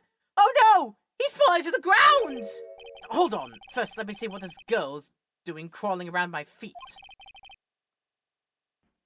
He didn't even look! What if Gumshoe actually was falling from a window and... Don't want to think about that. What? Letter of... If you're having trouble reading, I'll read it for you. It says, Letter of Resignation. Resignation? Edgeworth, you don't mean... I'm tired, Wright. I feel as if something inside me has died. But, Mr. Edgeworth, none of it was your fault! I know the path I've walked. You don't need to tell me. And the path I've walked hasn't been a just one. I can't forgive myself for what I've done. And no one else should forgive me either. Uh-oh, I think he's serious. Mr. Wright, please! You have to do something! This letter of resignation. I wonder if I can use it for anything. Maybe as leverage for one good boy himbo detective. Edgeworth's discarded letter of resignation. He is deathly serious about this. Alright, thank you. I'm taking your letter, okay? Thanks, bye! We actually just took that from him, we realize. Something is afoot in the Underground's parking lot. What could it be? Excuse me? Would if you care for a quarter pound of roast beef? Whoa, Miss Star! Well, I guess she's out of lunches. You certainly are the curious sort, aren't you? Kind of like the first person who sucked a cow's nipple to discover milk. I am almost 100% certain you don't call them nipples.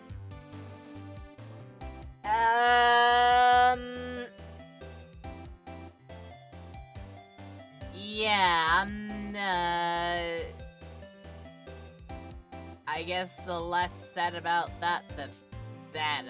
Let's move on swiftly. Still, I never thought you'd go digging up that case from 2 years ago.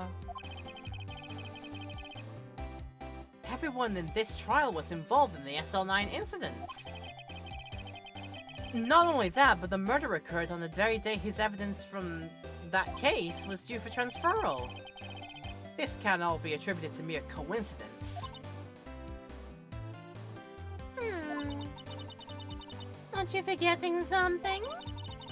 You know that little scene I happened to witness? Oh, the instant Lana stabbed Detective Goodman with a knife. No matter how much of the past you dig up, it won't change what I saw. Roast beef is meant to be savored when eaten. Miss Star's hatred towards Lana. It all dates back to 2 years ago.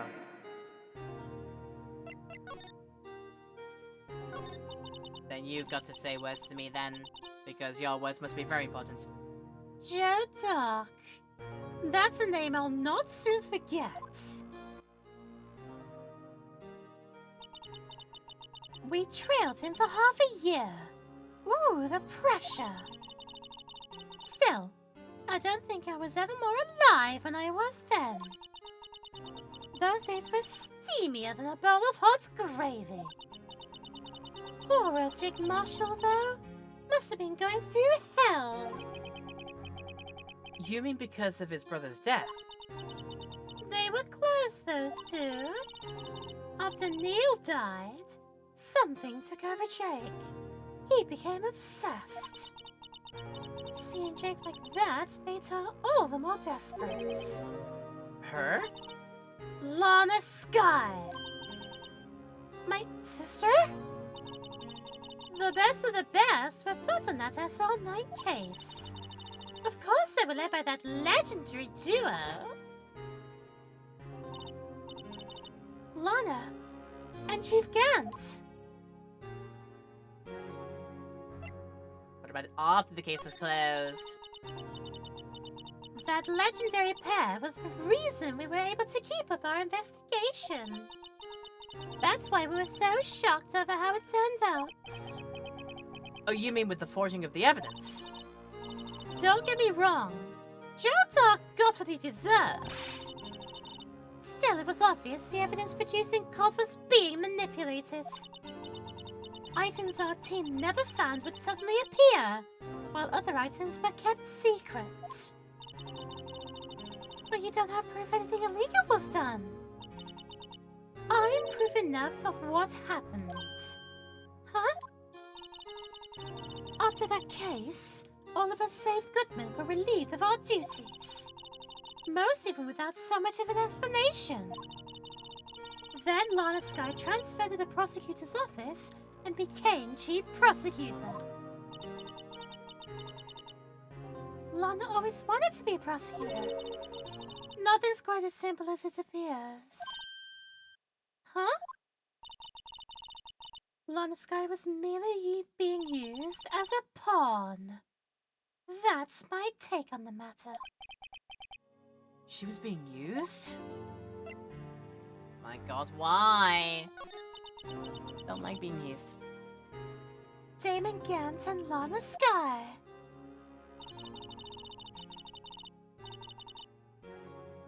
Excuse me. Big yawn. Gant led the investigation, with Lana second in command. They were the best. They solved all kind of cases together, didn't they? Damon Gant's magnetism in particular was almost unreal. His magnetism? By that I mean his ability to attract evidence. He'd produced the most incredible evidence in the cases he handled. Incredible evidence? You mean... Oh yes, there were rumors about him even back then. No one dared confront him though. I take it she's talking about forged evidence. Back then, everyone looked up to Lana. All the detectives wanted to be like her. Huh? Really?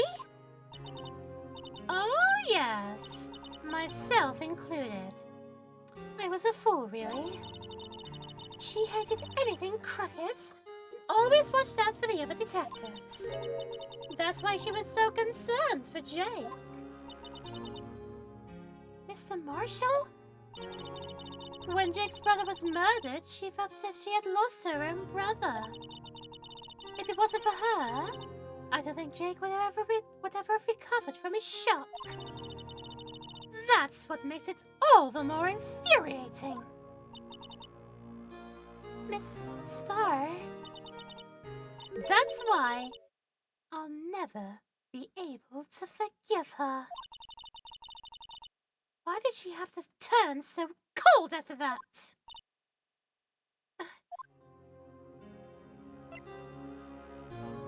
Maybe so. What about being used? Lana transferred to the prosecutor's office 2 years ago, didn't she? Yes, thanks to Chief Gant's powerful influence. Chief? That's right. Having solved the SR9 case, his position as chief was secure. There was only one thing left for him to control. And then no one could stand in his way. The prosecutor's office. What? You mean that's why Lana was transferred? If he could control the chief prosecutor, he could control the prosecutor's office. That must have been his goal all along. But how could he control Lana? I don't know, but one thing's for sure. Ever since that case ended, she's never been the same. It's only logical to conclude there must have been a reason for her change. At last! I'm finally getting close to the bottom of this ugly mess. Thank you, Miss Star. You listen to me, rookie. It takes more than just ingredients to create fine cuisine. I hope you turn out to be a better chef than I've been. If you are so inclined, I will try and be a better chef. I'm not the best at cooking, but I will try. Back to here. Because I think I've got the leverage for Mr. Gumshoe in here. Oh, you're back! And you're still here? I gotta make 150 copies of these files. Brewing coffee, copying files. I've turned it into a regular DJ. You're a DJ as well? If I'm not mistaken, I think he means desk jockey. Oh, that DJ! I gotta admire your persistency, but my answer's still no. I'm not letting you into the chief's office, period. It'd be my neck on the line. Oh, but come on, that office is the last crime scene in the SL9 incident! I have to take a look in there! There's gotta be something we can do to make the detective change his mind. I present unto you... leverage! And what's this crumpled up piece of paper?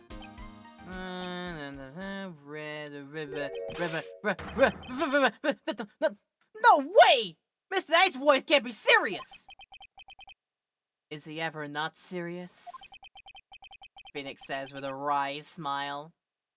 I can't believe they pushed him this far! Mr. Edgeworth really feels responsible. When I first met him, I thought he was cold as ice too.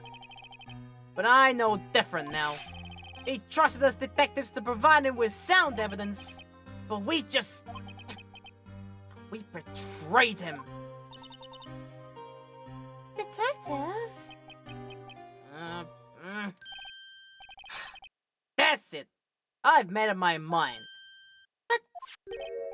Here, take my ID card. But we can't do that. If someone found out... They wouldn't let you off the hook with another lost item report! Look at me. It's no secret I'm already out of the loop. After all, I'm friends with Mr. Edgeworth. Depending on how this case turns out, I may already be as good as terminated. Wait, what?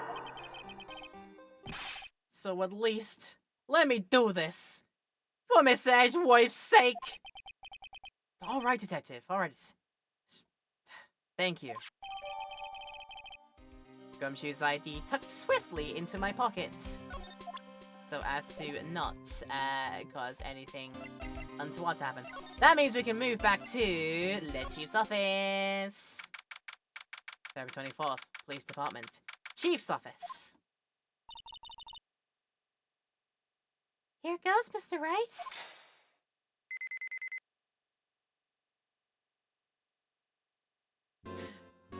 And all is well in the world. And with a hacker voice, shh! We're in! If anyone finds us now... Detective Gumshoe's a goner. If that happens, I'm counting on you to bail me out. Ah! God! I'm guessing that... I'm sorry, I think we're a ghost. I didn't even know you could slap a ghost. Ah! Detective Gumshoe! What are you doing sneaking up on us like that? I wasn't sneaking. I was just worried something might go wrong. So I came too. If you're here, then what's the point in giving us your ID card? Gumshoe's ID crushed and rendered unusable in pocket. Ouch. Hey, don't do that to my card! Definitely don't do that to the card, my goodness. Oh boy, oh boy, oh boy, oh boy. Right, with the regal organy music playing, I think it's time for us to have another quick intermission before we investigate in the chief office. So, let's go do that then. If this is gonna be a time where you get up and do some things to take care of yourself, It's gonna be the time to do that. while we run the ads and get rid of pesky pre-rolls and do all that usual stuff we do with Twitch business, you know how it is. The ads do support us in a very, very small way. I appreciate all of your patience through them. If you're in the YouTube length video, of course, don't worry, there are no breaks in the highlight because we always cut them out, and we'll move straight on to the next portion if you're so inclined. But if you want to pause and come back to us later, that is also a great idea. Go and do some self-care business and join us for more of the good stuff going on in this game when we come back right after this break. See you in a few minutes. Alright!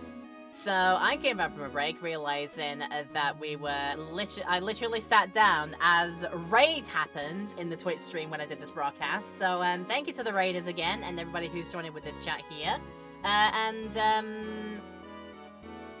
I'm ready to do some more of this. How was your break? I hope you had a good break if you took one yourself. And once again, thank you, Fallen Angel, for the lovely raiding. Again, do some post-raid care if you need to do that. I don't blame you, but if you can stick around, everybody who's joined in with this raid, I would love to have you for the ride here as we do some more here. I was thinking it was going to end up being Meaty Fiber. I was thinking that. Yep. Had to stand, you shall be lurking. Of course, my dear. No problem. I am going to have a word with Gumshoe about how we're in a room that I hardly ever get a chance to come in here. So I figured I'd have a look around myself. Because he's a nosy bugger sometimes. And besides, we're all in this together now.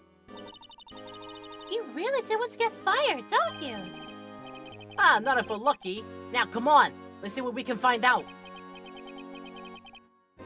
I've got a bad feeling about this. My friend Eba the Cat would give you 2+ experience points for that one. Have we still not caught the wild boxes? Apparently not, because Orchid needs Meaty Fiber. Alright, let's have an examine for literally anything and everything in this room. Go on then, all the way through. Wow, look at that giant window. Makes you want to crash through it and jump outside. This is the 15th floor. That's not recommended. No, I know, I was just saying. Saying what? Ever since making detective, I always dreamed about doing something like that. Note to self, Detective Gumshoe has a lot of dreams. So long as he doesn't actually go crashing through that window when he gets fired. Hey, don't say that!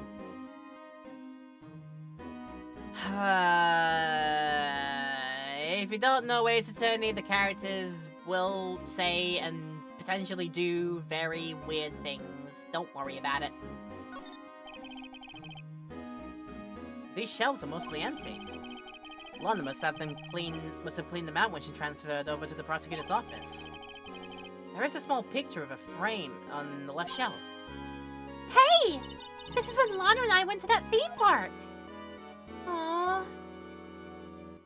Bad memories. I'm so sorry, Emma. Don't mean it. Nice desk, though. This was Lana's desk. It sure is tidy. Lana's always been a meticulous cleaner. There's not even any dust on it. Looks like someone's still keeping it clean. Does Lana ever come back here? No. Chief Gambler's still keep it clean in memory of her partnership. They were the stuff legends are made of.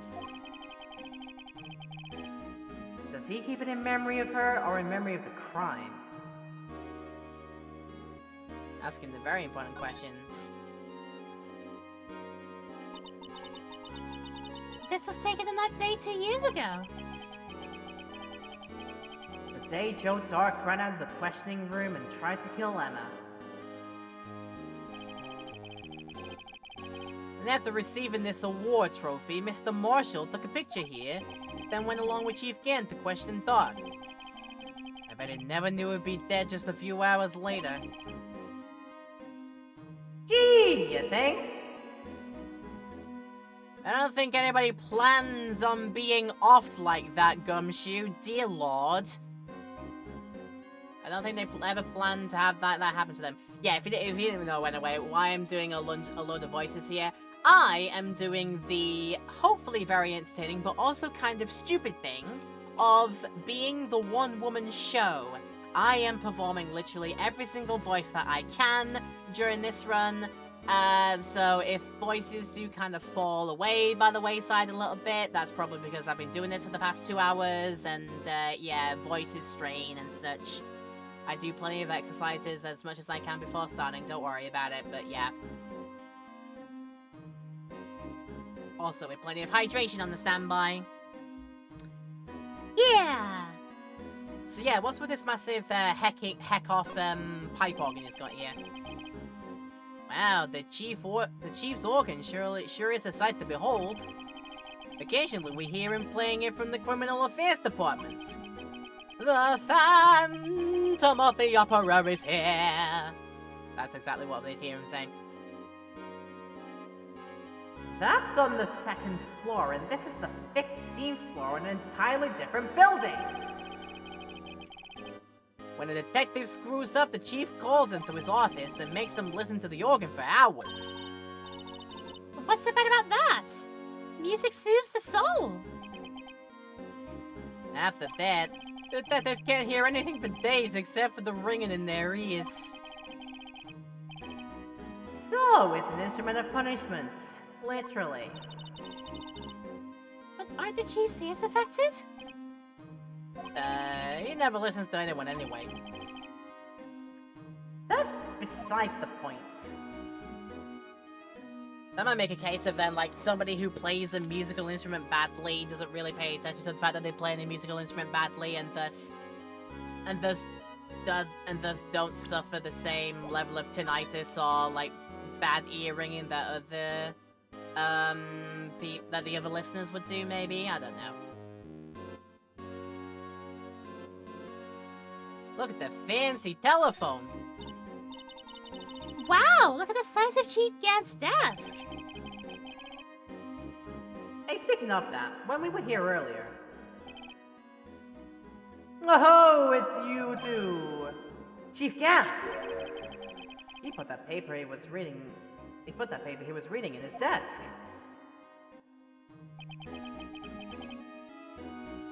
I wonder what he was reading. This looks like a list of evidence. A list of evidence? In most cases, the list runs as twice as long as this, though. Oh, hey, look at the case name! Huh? SL9 incident? I wonder what this is doing here. Hold on, detective. What did you just say? I said I wonder what... No, about the evidence lists. Normally they're twice as long? That's right. I guess there wasn't a lot of evidence. A half-size list of evidence. List of evidence. It seems too short. Most lists run twice as long. What would the other half of the list be doing here? I knew it! The chief must be hiding something about that case! It would appear so. Okay, another evidence list in the SL9 incident. Was it ripped in half? So this part is all that I've got. My god, it came in 2 halves! Are you kidding? Do I have both halves? I'll be honest, I'm not sure I do. No, I don't have both halves. I only have the 1 half. Okay, that's fine. Nothing that. I'm not trying to click that. Don't worry about it. Wow, look at the size of Chief Gant's desk! And we found this inside the drawer. A list of evidence from the SL9 incident. Mr. Edgeworth had the other half of the list! What would this be doing here? We'd better look a little more into this list.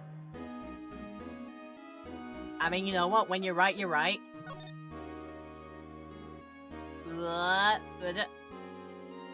Drawing? Huh? Whoa, I wonder what this is. It looks like someone drew some kind of sketch here.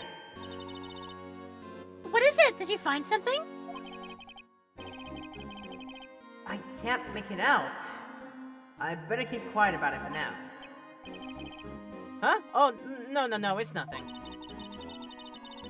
Why are your eyes moving about like that, Mr. Wright? I'd better not forget about this picture. So it's not the evidence list that we've got to pay attention to, it's what was drawn on the back of it. Very interesting. Thank you very much. Yes.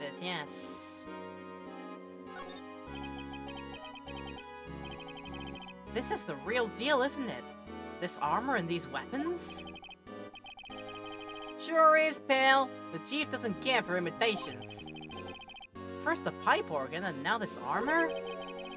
Do you know how many taxpayer dollars must have gone into this room? What? You mean we're paying for this? That's it! I'm not paying 1 cent of my taxes! You don't have any taxes to pay. You're not an adult age yet. Shh! Be careful of what you say! Who knows? The chief might be hiding in his armor as we speak. I don't think he'd fit in there. And even if he did, he'd never be able to get back out. Cut it out! You don't know how scary that guy can be. The walls have ears, I tell ya.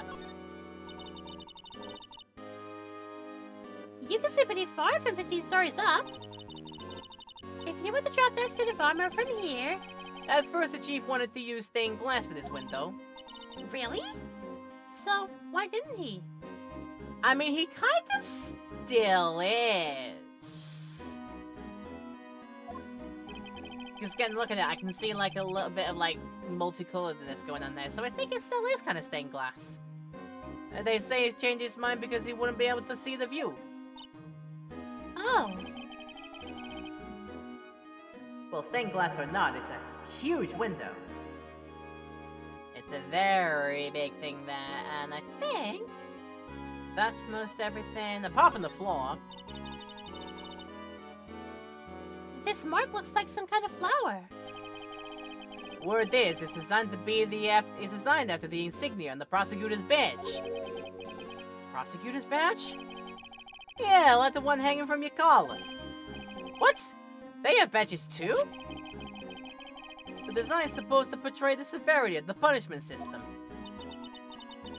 Now that you mention it, it does look all pointy and kind of painful.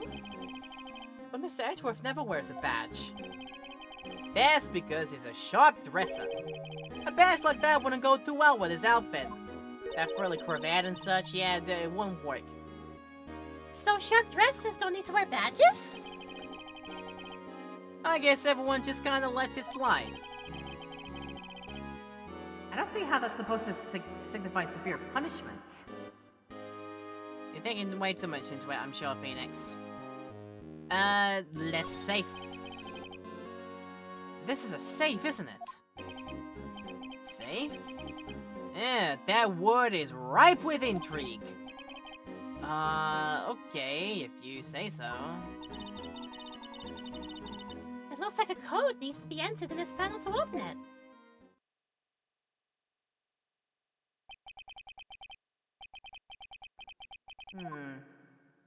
A 7-digit number. I think I just might know what it is.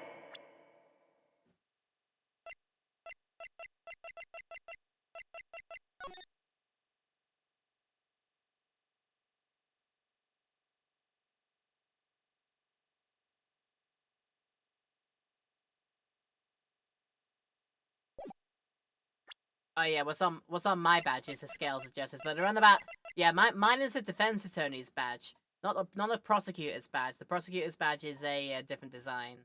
If I were to see one, I think it does actually look like a very sharp, pointy flower type thing, or at least like a sunburst, starburst, whatever you'd call it. But yeah, mine has got the scales of justice on them. So there you go. They were talking about a prosecutor's badge, not a defense attorney's. Because Phoenix not a prosecutor, he's a defense lawyer. That's what he specializes in.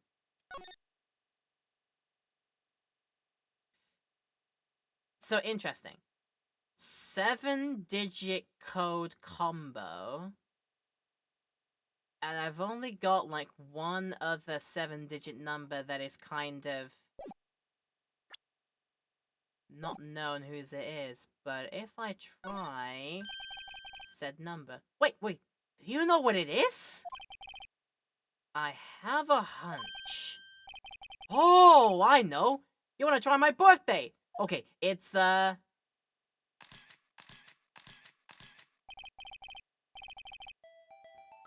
no, I have a better idea. Okay, here goes nothing. You did play the original on DS years ago. Oh, yeah. The original DS version is actually where this case first made its way. But that would be 8 digits. Wait, would it? No, because all those numbers were 7 numbers as well. So yeah, this should be okay. And there's only 7 spaces on here, so that's fine. 7 spaces. I'm gonna say this in Japan. I'm gonna say this in a slightly Japanese way.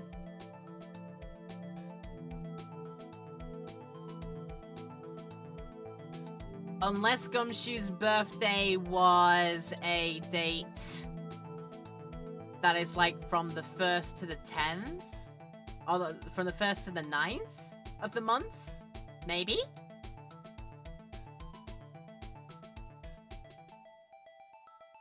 I mean, you could run it out like that, I suppose. But we're reading too much into it. It's fine. But yeah, I'm gonna read this like in a Japanese way, and it's gonna sound very, very funny. Na na na na na na na na na na na na na na na na Batman!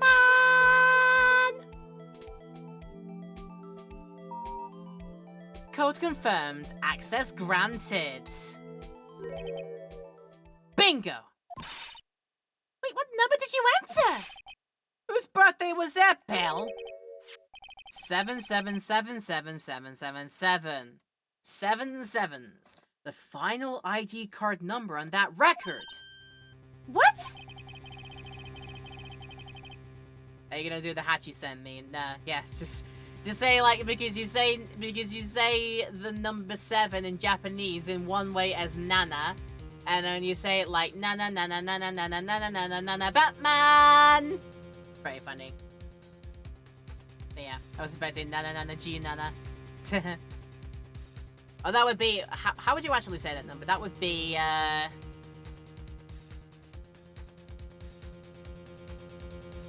that would be Nana Hyaku Nana Junana Man Nana Sen Nana Hyaku Nana Junana. That's how you'd say that.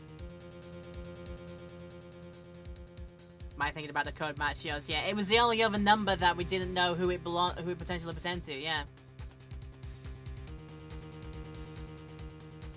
Oh, we were expecting Nana Junana, Nana Hyaku Nana Junana, Nana Sen, Nana Hyaku Nana Junana. Maybe.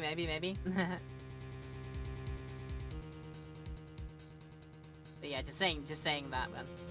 Just saying that number is very funny. It's like one of my first flights to Japan. Was taken on a Boeing 777 aircraft.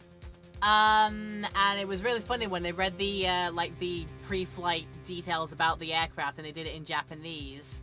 And they always say like, "Welcome aboard this whatever aircraft model it is that we've got for you to fly you to your destination today. Welcome aboard this Boeing 777, this Boeing 747, this Airbus A380, whatever you want to fly on nowadays." But when they did it in Japanese on this Boeing 777, they went, well, they essentially went like this, like, "Welcome aboard this Boeing Nana plane." It's like they were doing literally the Nana Batman meme by reading the numbers in Japanese. It was so funny. It was really funny. But yeah, the only other number on that bit of paper that didn't have a name attached to it yet, so that's the one you should try. The number of the mysterious executive officer who entered the room that day. You mean 7777777, that ID number? I think you're 1-7 shy this time. This can only mean one thing. That's Chief Gant's ID number.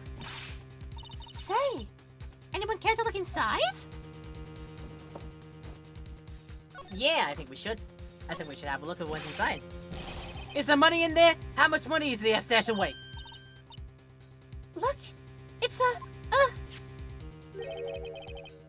It's a shot from a broken cup. Wait, this somehow looks familiar. Where have I seen this before? Sorry, I've got hiccups now. There's something else in here too. They tell you models in the crew narration. Like sometimes they do. They'll say to you, like, if you're on a 747 or something, they'll say, "Welcome aboard this Boeing 747 aircraft today." Or at least they'll say it like when they get to the point of like, let us tell you all of the safety notes to make out about this aircraft. Like when they say to you, you know, where the emergency exits are and where your life jackets are and such, should you need them in emergencies. Maybe due to the fact that basically everyone runs A320s and occasionally 321s. Yeah, tends to happen for more, like, definitely for international flights. I don't know how it is for, like, I'm assuming that it's because, you mostly fly within the American, like, within the United States. And all the carriers like United and American and Delta in that in those places all have carried the A320s. I'm gonna assume that. But yeah, you get like a mixed match of different planes when you go in like international flights and such. Yeah. Yeah, because I remember my one of my connections coming to Japan for the first time was on a 777. And yeah, the announcer in Japanese read the numbers as Nana Nana Nana, which is really cool. I haven't even flown international, I don't even live in the US. I'm assuming wrong then.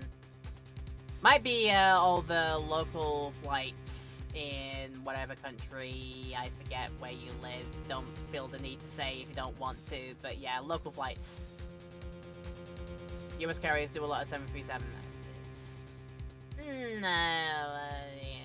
We're assuming. Anyway. What's this? It looks like a piece of leather cloth. And there's a handprint imprint. This is a handprint, isn't it? Hey, I saw someone wearing a shirt like that once. You think the chief made up the design? I don't think so. Oh. Oh, well, it was just a thought. Is that it? This is all that was in this safe? Apparently so. It's empty now. A piece of cloth with the handprint on it, and a broken shard from a cup? They look like pieces of evidence. Yeah, but unless you can prove they have something to do with this case, I'm afraid I can't just let you take them. After all, it's my neck on the line here. Oh, great. Now I have to prove their relevancy to get them. So how are these two related to the SL9 incident? Come on! There's gotta be something we can show the detective! Well, I can get one of them immediately, so don't worry about that.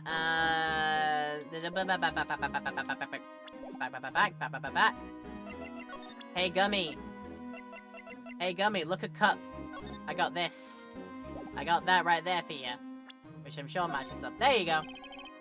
Detective Gumshoe, could you have another look at this jar?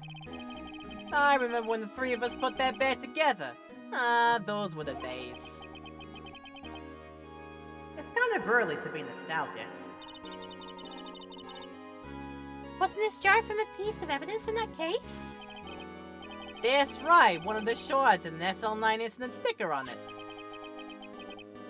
Doesn't this ring any bells?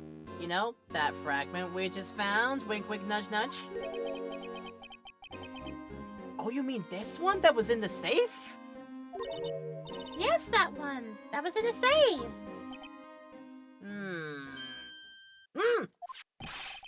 Oh, now that you mention it, it is ringing a lot of bells. Hey, let's see if it fits. Go on, then. Here, let me see that shard. I'll take a crack at this. Go ahead, pal. Show us what a rookie can do. Mr. Wright, here's some glue. So if I can piece this together again, it'll prove Chief Gant was knowingly hiding evidence. Here goes.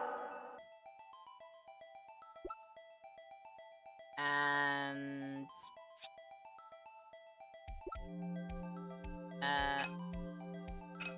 Oh, I'm putting it the wrong way. Okay, yeah, that way around. Beep!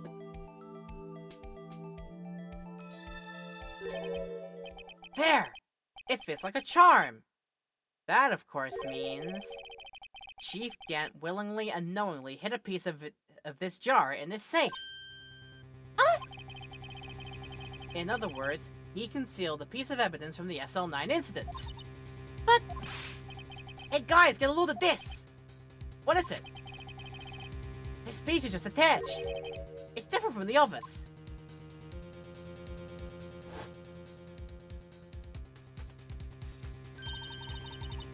There's a reddish line on it. A reddish line? That's blood! But I don't get it. Why would Chief Gant hide this in his safe? Alright. Now we have a fully completed jar with blood traces on it. And...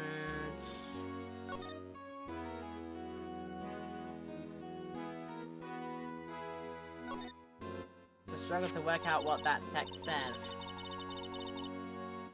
Hey, look here. It's hard to make out, but there's a dark red stain here. Looks like blood. This piece the chief has is different, though. The bloodstains on the other pieces are just spots. But this one's a line! That is odd. Interesting reaction, but But what does it mean? I think that bit's always been broken off for now. The blood sure as heck doesn't oxidize. Yeah, always drawn in bright red marker everywhere you go. Yep.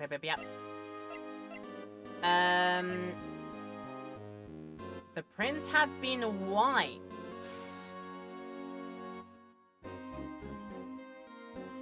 Makes sense with a leather cloth with a handprint on it. Might have been used to do such a thing as wipe away a handprint. Try that!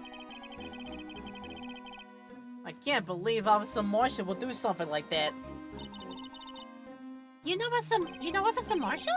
Of course I do. It's like a mentor to me. When I first started out, he even gave me a small cactus. Oh, really? He said, Dick, she'll listen to all your troubles. Not so. Detective Gumshoe talks to a cactus. Hard to believe he's just a patrolman now. Someone ought to trade places with him. What? Why are you looking at me like that? Why indeed? Why do the handles look like pelvises anyway? I don't know. The vase is weird.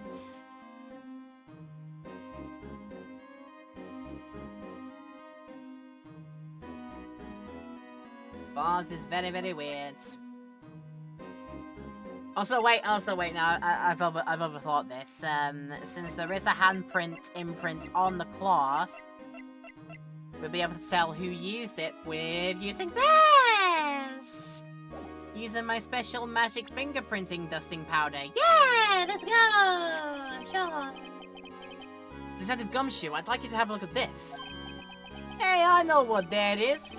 So, you want to take some fingerprints? Oh, that's a great idea, Detective.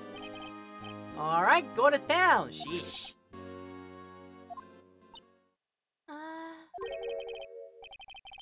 What are you doing? Why are you sticking your hand out like that? Go ahead, take my fingerprints. It's not your fingerprints you want to take. Eh? Oh, come on, this isn't the time for jokes. We're talking about that cloth we found in the safe. Oh, I knew that. The one with the handprint on it, right? Yeah, I totally knew that. Yeah, right. Sheesh, where's your sense of humor? Yeah, Phoenix, get a sense of humor for God's sakes.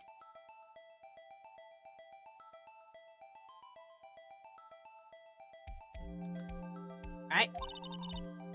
Sprinkle the powder, then once they've been absorbed into the prints, blow the rest away. What are you, my mom? I don't have to be told a million times. Alright, let's get this over with.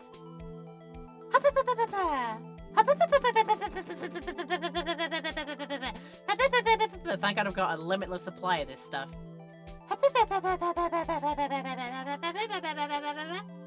There we go.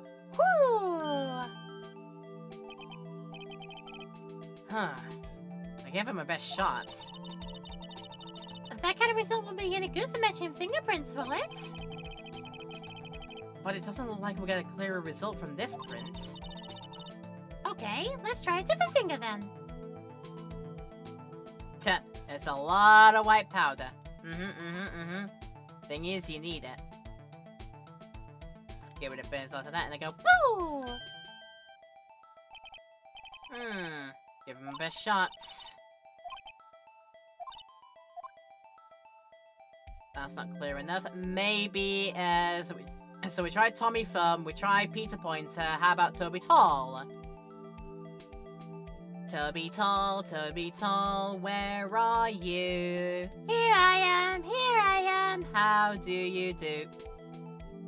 Oh, this is it. This is perfect. This is gonna be a perfect for us to use. Yeah! And who's the miscreant whom it matches with? Not Bruce. Not Dick.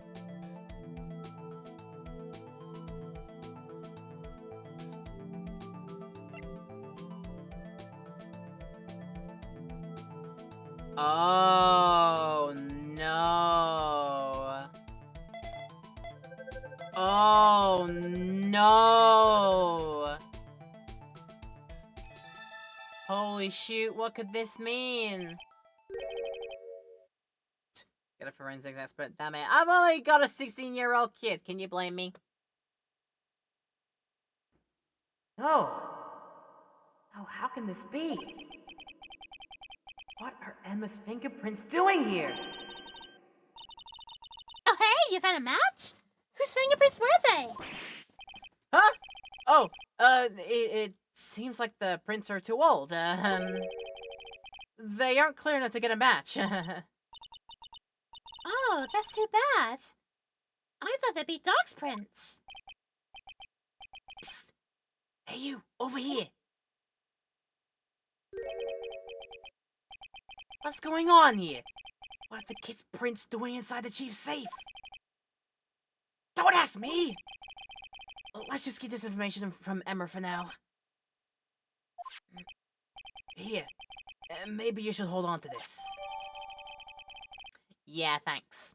Found in Chief Gant's safe, evidence for something, but what? But it bears Emma Sky's prints. Why does it do this? Oh, never talked to you, actually. That desk on the other side of the room, was that your sister's? Yeah. That's why I was waiting for Lana. On that day 2 years ago. Is anyone using it now? No, sir, this is entirely Chief Gant's office now. He practices a strict policy of preserving the crime scene. That is a strange reason to leave it there. He leaves it as a warning to everyone else. He wants us to always be alert. He told us so himself at our New Year's party. Of course, he was pretty intoxicated at the time. I see. So ever since Lana left, no one ever touches that desk? No one except Chief Gant and the cleaning lady who's in here each morning. Still, 2 years have passed since that incident. There can't possibly any clues remaining. As far as you know. But can I ask you something? Sure. You only came here to look around, right? Because it's one of the SL9 crime scenes? I mean, that's your only reason for coming here, isn't it? Why do you ask? You don't think... Nah, you wouldn't be... No. Nope, there's no wait. Never mind, don't worry about it. Okay. Now then, let's look around a little bit more. Hey, hold on, not so fast, buddy. What is it? When someone tells you don't worry about it, it's supposed to stop bothering you, pal. You don't just let it go at that. Sorry? This guy is starting to get on my nerves. Okay, so what's bothering you? You two don't think that, Chief Gant, might be a suspect, do ya? What? He's right, Mr. Wright. What do we think of him?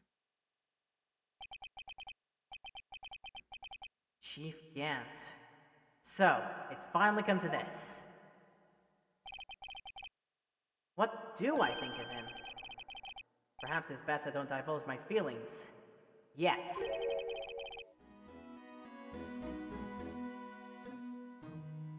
And there you go, ignoring me again.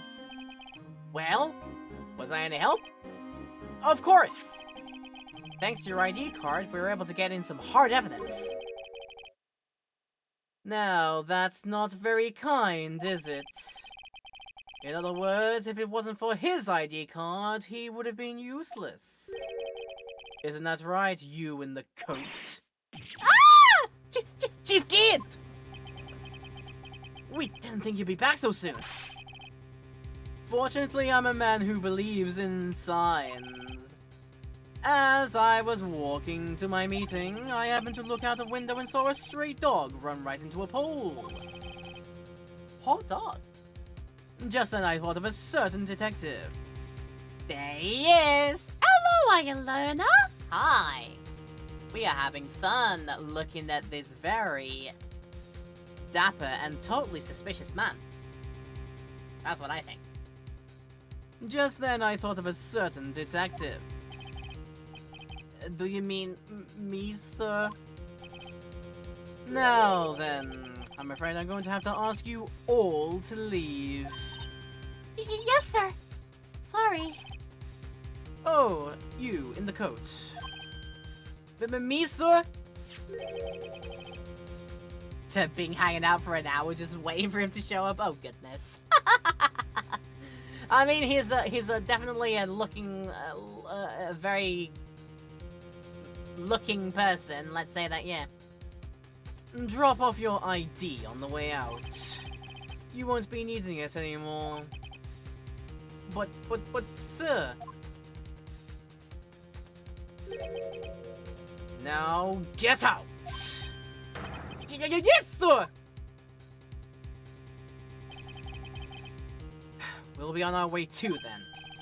Wait, you, the one with the spiky hair. Don't go yet. Me, sir? I'd like a word with you. But sir, I'm not a licensed scientific investigator yet. You with the spiky hair. You're free to go. Mr. Wright! Ah, pants. Look, pal, if I've told you once, I've told you 1,000 times. The chief's office is off limits. But no, you just had to go sneaking in there like that, didn't you? I thought you said you didn't care anymore if you were fired. Yeah, but if I knew it'd be like this, I never would have said to it. Now that I've seen the evidence Chief Gant was hiding in his office, I think I'm finally starting to get the picture. But why has she kept eerily silent about it all this time?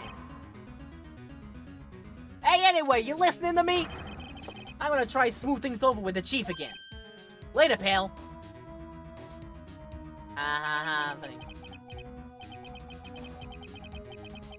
After that, I heard from Emma. She said the police wanted to ask her some questions, so she'll be busy for the rest of the day. And the only place I can go back to is here. Detention Center Visitors Room. I see. So the chief asked Emma to come in for questioning. It's no use thinking about it. Tomorrow's the final day in court. I'm committed to doing everything I can to defend you, which is why I'm here.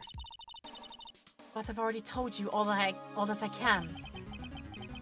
What you've told me over these past couple of days is absolutely nothing. Not a single useful thing. Really? I believe I did mention something quite important. Something I told you right at the beginning. I said that I was the one who stabbed Detective Goodman. You know, I think I finally figured it out. I know who it is that's lurking behind your words. Mia did a good job mentoring you. I'm rather jealous. Ha! It seems Edgeworth was right. Edgeworth? Once you're convinced you know something, no one can persuade you otherwise. Thick-headed is a term he used, I believe. Now's my chance to get it to tell me the rest of the story. Now's your chance to say everything. Why are you keeping quiet? I have to admit, I was more than a little perplexed at first. You insisted you did it, yet there was no incriminating evidence. And that's when it hit me. It's not that you're unwilling to tell the truth. It's that you're incapable of doing so because of a certain individual. What an intriguing notion. A certain individual, you say? So you think I'm protecting this person? Protecting? No, I think afraid of is more like it. If I'm not mistaken, the person in question may have persuaded you to silence. For argument's sake, Mr. Wright, who may I ask is this person you're speaking of? The one I am supposedly so frightened of. What is this person's name? You probably scared of, Dapper Man, aren't you? No, secretly. You're scared of me, kid, sir! What if it was that? Nah, I reckon it's you. Take that! Well, Miss Sky.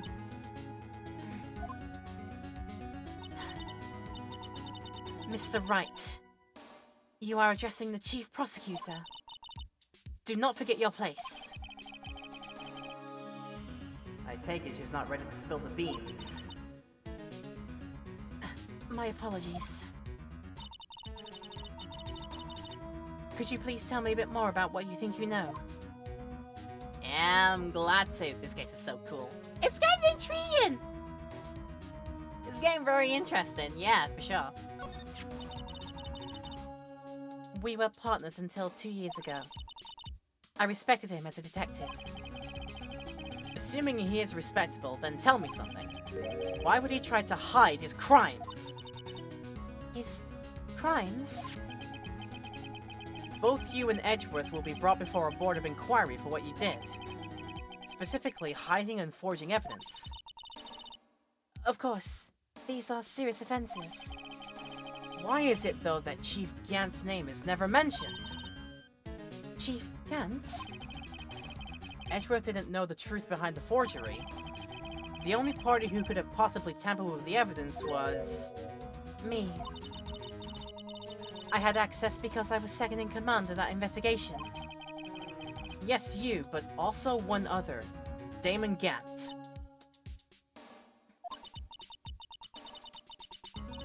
If you intend to accuse Chief Gant, you'll need more than just words. Show me proof that Chief Gant falsified evidence in that case.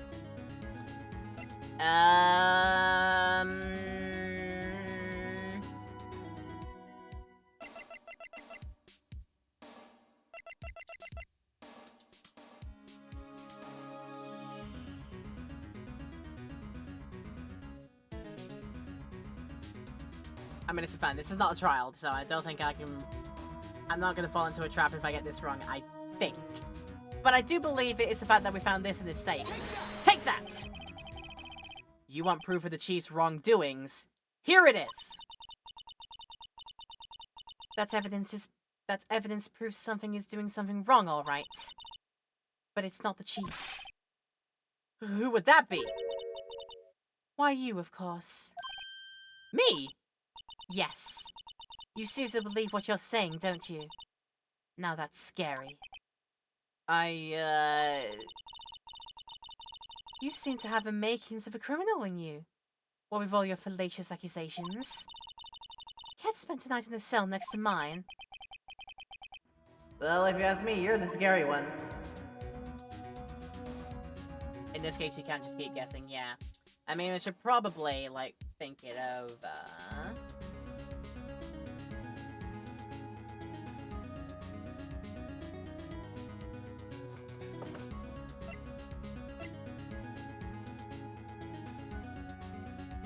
Oh, Doy, of course it's this! Doy, of course it's this, because half the evidence list, and then also... Why is there a whacking... great detailed drawing of the murderer potentially going after the victim? Which looks scarily like actually what Joe Dark does to Neil Marshall in the flashbacks. Doy, of course it's that! I've been silly. Yep.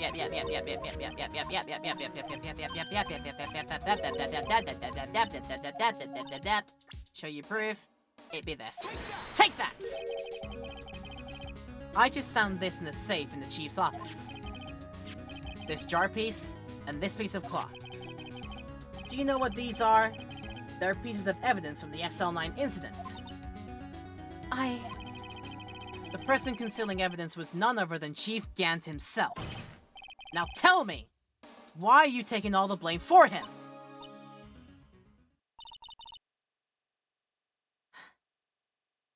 Touché, Mr. Wright. It's as you surmise.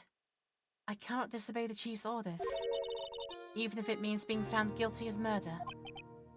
Why not? Come now, Mr. Wright. You can't possibly expect me to be able to tell you that. 3 days ago, I had no choice but to cooperate.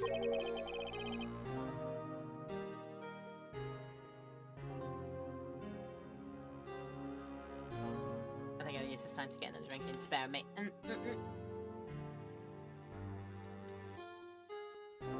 Oh, there we go, that's good. In the murder of Detective Goodman? Or perhaps I should say, follow orders. Yes, that's more accurate than cooperate. What orders? Although I can't tell you the details, I can say that I was given an order that day. I need you to dispose of Bruce Goodman's body. You'll find it inside the trunk of Miles Edgeworth's car. That's why she's down there and she's in set photos of like where she was found there.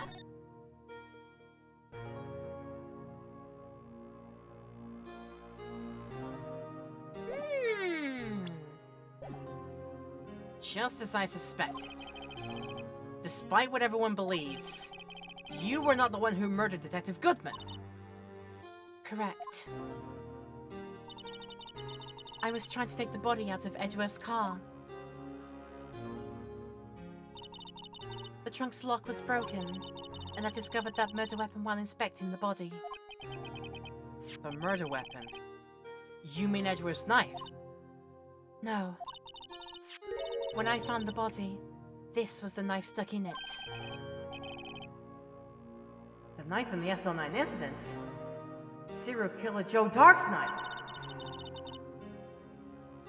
I couldn't just leave that knife in him, so I took it out and stabbed him with another knife.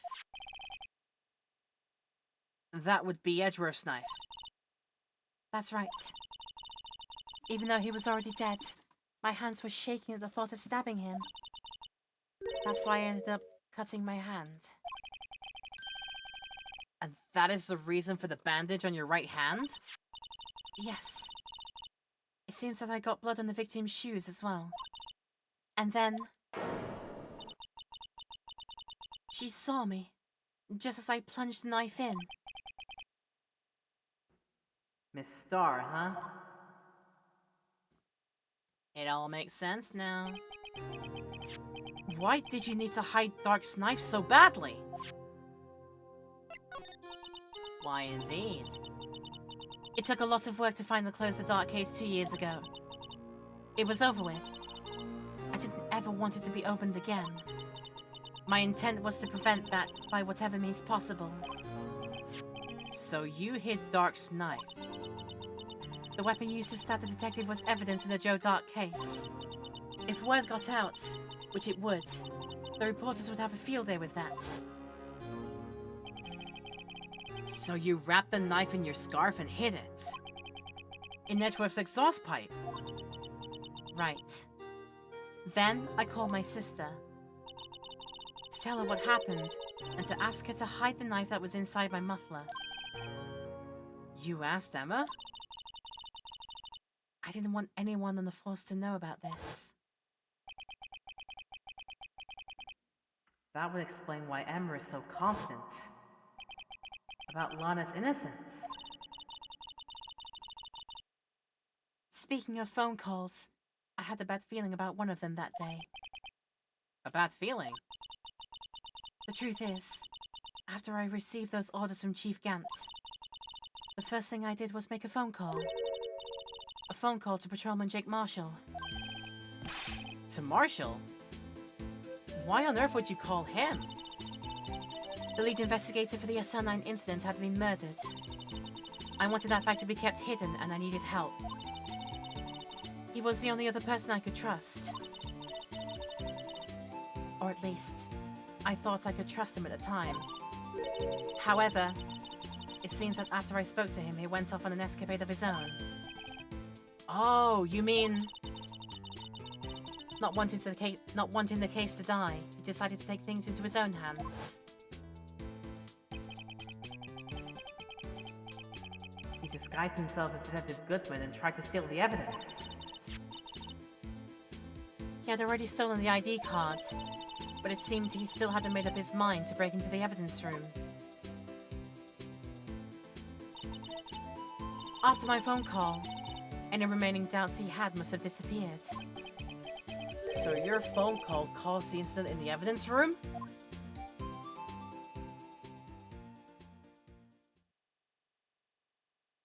Caused the whole entire ruddy, chaotic affair to happen. I'm afraid that's all I can tell you. But Lana! You've earned my respect, Mr. Wright. Both as a defense attorney and an investigator. Now please, don't pursue this any further in court tomorrow. Tomorrow's trial. There's only one way to drive off Lana's demons. I've got to get to the bottom of everything! Detective Goodman's real murderer. And what went down in the chief's office 2 years ago.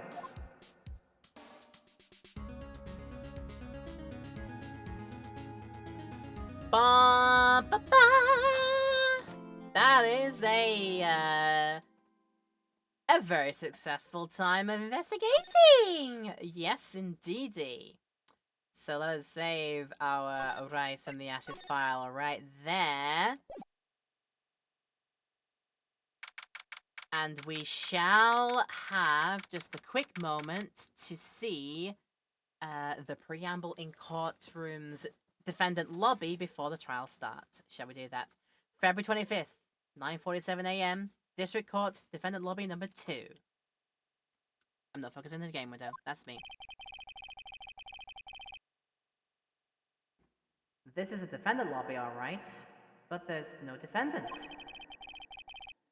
I've been trying to reach Lana all morning. Where could she be? And where's Emma for that matter? It almost seems as if... Something's been happening behind the scenes. Edgeworth! Husbando! Knowing you, you've already figured it out. Who the owner of the 7's ID number is, that is. Well, I have a pretty strong hunch.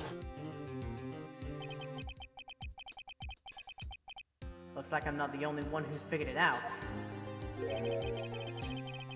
You know, the only reason this trial didn't reach a verdict yesterday is because there was still room for doubt regarding this ID record. If that number does belong to whom you suspect, then no doubt will remain. After all, he hasn't been officially charged with anything. True. Not yet. In any event, once all doubt has been removed from that list, I can call for a ruling. 5 minutes, right, and Chief Prosecutor Sky will be found guilty. But she didn't do it! I figured you'd say as much. That's why I came here, to hear what you have to say. This is the first time he's ever done something like this. Lana's hiding something, and the only way we'll ever know the truth is to draw it out of her. The truth? Everything goes back to the SL9 incident. Don't be stupid! Today's the last day of the trial. We don't have time to reminisce about the past. That depends on you.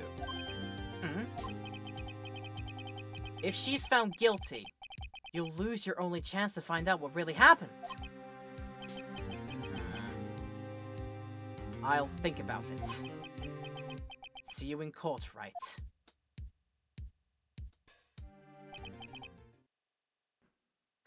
This is it. If I'm ever gonna find out what Chief Gant has on her, it's now. Or I'm sorry to say, it's next time. When we come back to this February 25th, 10 AM, District Court Room number 9. And we will continue with the next day in trial for the trial of Miss Lana Sky. But as I said, that's gonna have to be until next time. I'm running out of time tonight. I'm so sorry. I'm so sorry to have to do this to all of you, but I am doing the cliffhanger. I feel very, very bad, but I would kind of like to come back for the next episode, so that's kind of why I'm doing it. Also, it works out for every episode of this case. It has either been like all investigation and then all trial. So we've done all the investigation for today, and then we can focus on the next however long it takes us to do the trial at the end here. This feels like this trial might be like a two-parter. Potentially, it depends how quickly we get through and when I have time to do it by, but we'll wait and see over there. But I am so sorry to cliffhanger you right here. I know it's annoying, but I am running out of time for this stream, but I have had fun doing the stream, and I really hope all of you have had fun watching along with the stream too. And don't worry if you've missed anything of today's session, for I will have you a VOD ready in a couple of moments' time. In about a week's time, I should say. This VOD will be ready to watch on my Laura Petal VOD YouTube channel. So come along and watch it then when it's all ready. And if you are watching this right now in our YouTube highlights, it has been a pleasure. And I really hope you've enjoyed what you've seen here. Don't forget to leave your likes and comments down below. Don't forget to subscribe and hit the bell if you want to see more of this in the future and to catch up with this cliffhanger next time as well. And don't forget to check out the links in the description if you want to see my social pages. My Discord invite link is there too, and so is my Twitch link. Come along to the Twitch stream, where you might be able to see some of these streams happen live on usually Tuesdays, Thursdays, and Saturdays. We would love to have you there. We will welcome you with open arms, and we would gladly give you entertaining times playing all the good video games. But that is going to be our session for tonight. When we come back, I don't know how many parts it's going to be. Is it going to be a two-parter or a one-parter? We will find out, but we have the last day of the trial coming up and nearing the conclusion of this whole shabam. I am looking forward to more. I am sincerely hoping that you are looking forward to more as well. If we have improved your day as a result of this video or this stream, then please, I implore you to come back for more later. We'd love to have you. And I really hope I get the chance to do this again for you at some point in the future. I really hope you've all enjoyed, everybody. Please have a good rest of your plans, whatever they may be. And stay you and stay awesome. Until the next time we see each other for more of this Rise from the Ashes trial. Have a good day. Provided some much needed company whilst I work. Whilst you lurk, whilst you do whatever else I have been I have been happy to do this for you. I really hope you've had a good time with me. And yeah, let's do this all again very, very soon. Take care until the next time, everybody in YouTube land and Twitch land, wherever you're watching this from. Thank you for your patience. Thank you for your enjoyment. Please stay and stay awesome. And I'll see you all very, very soon for the next episode. Take care. See you soon. Bye!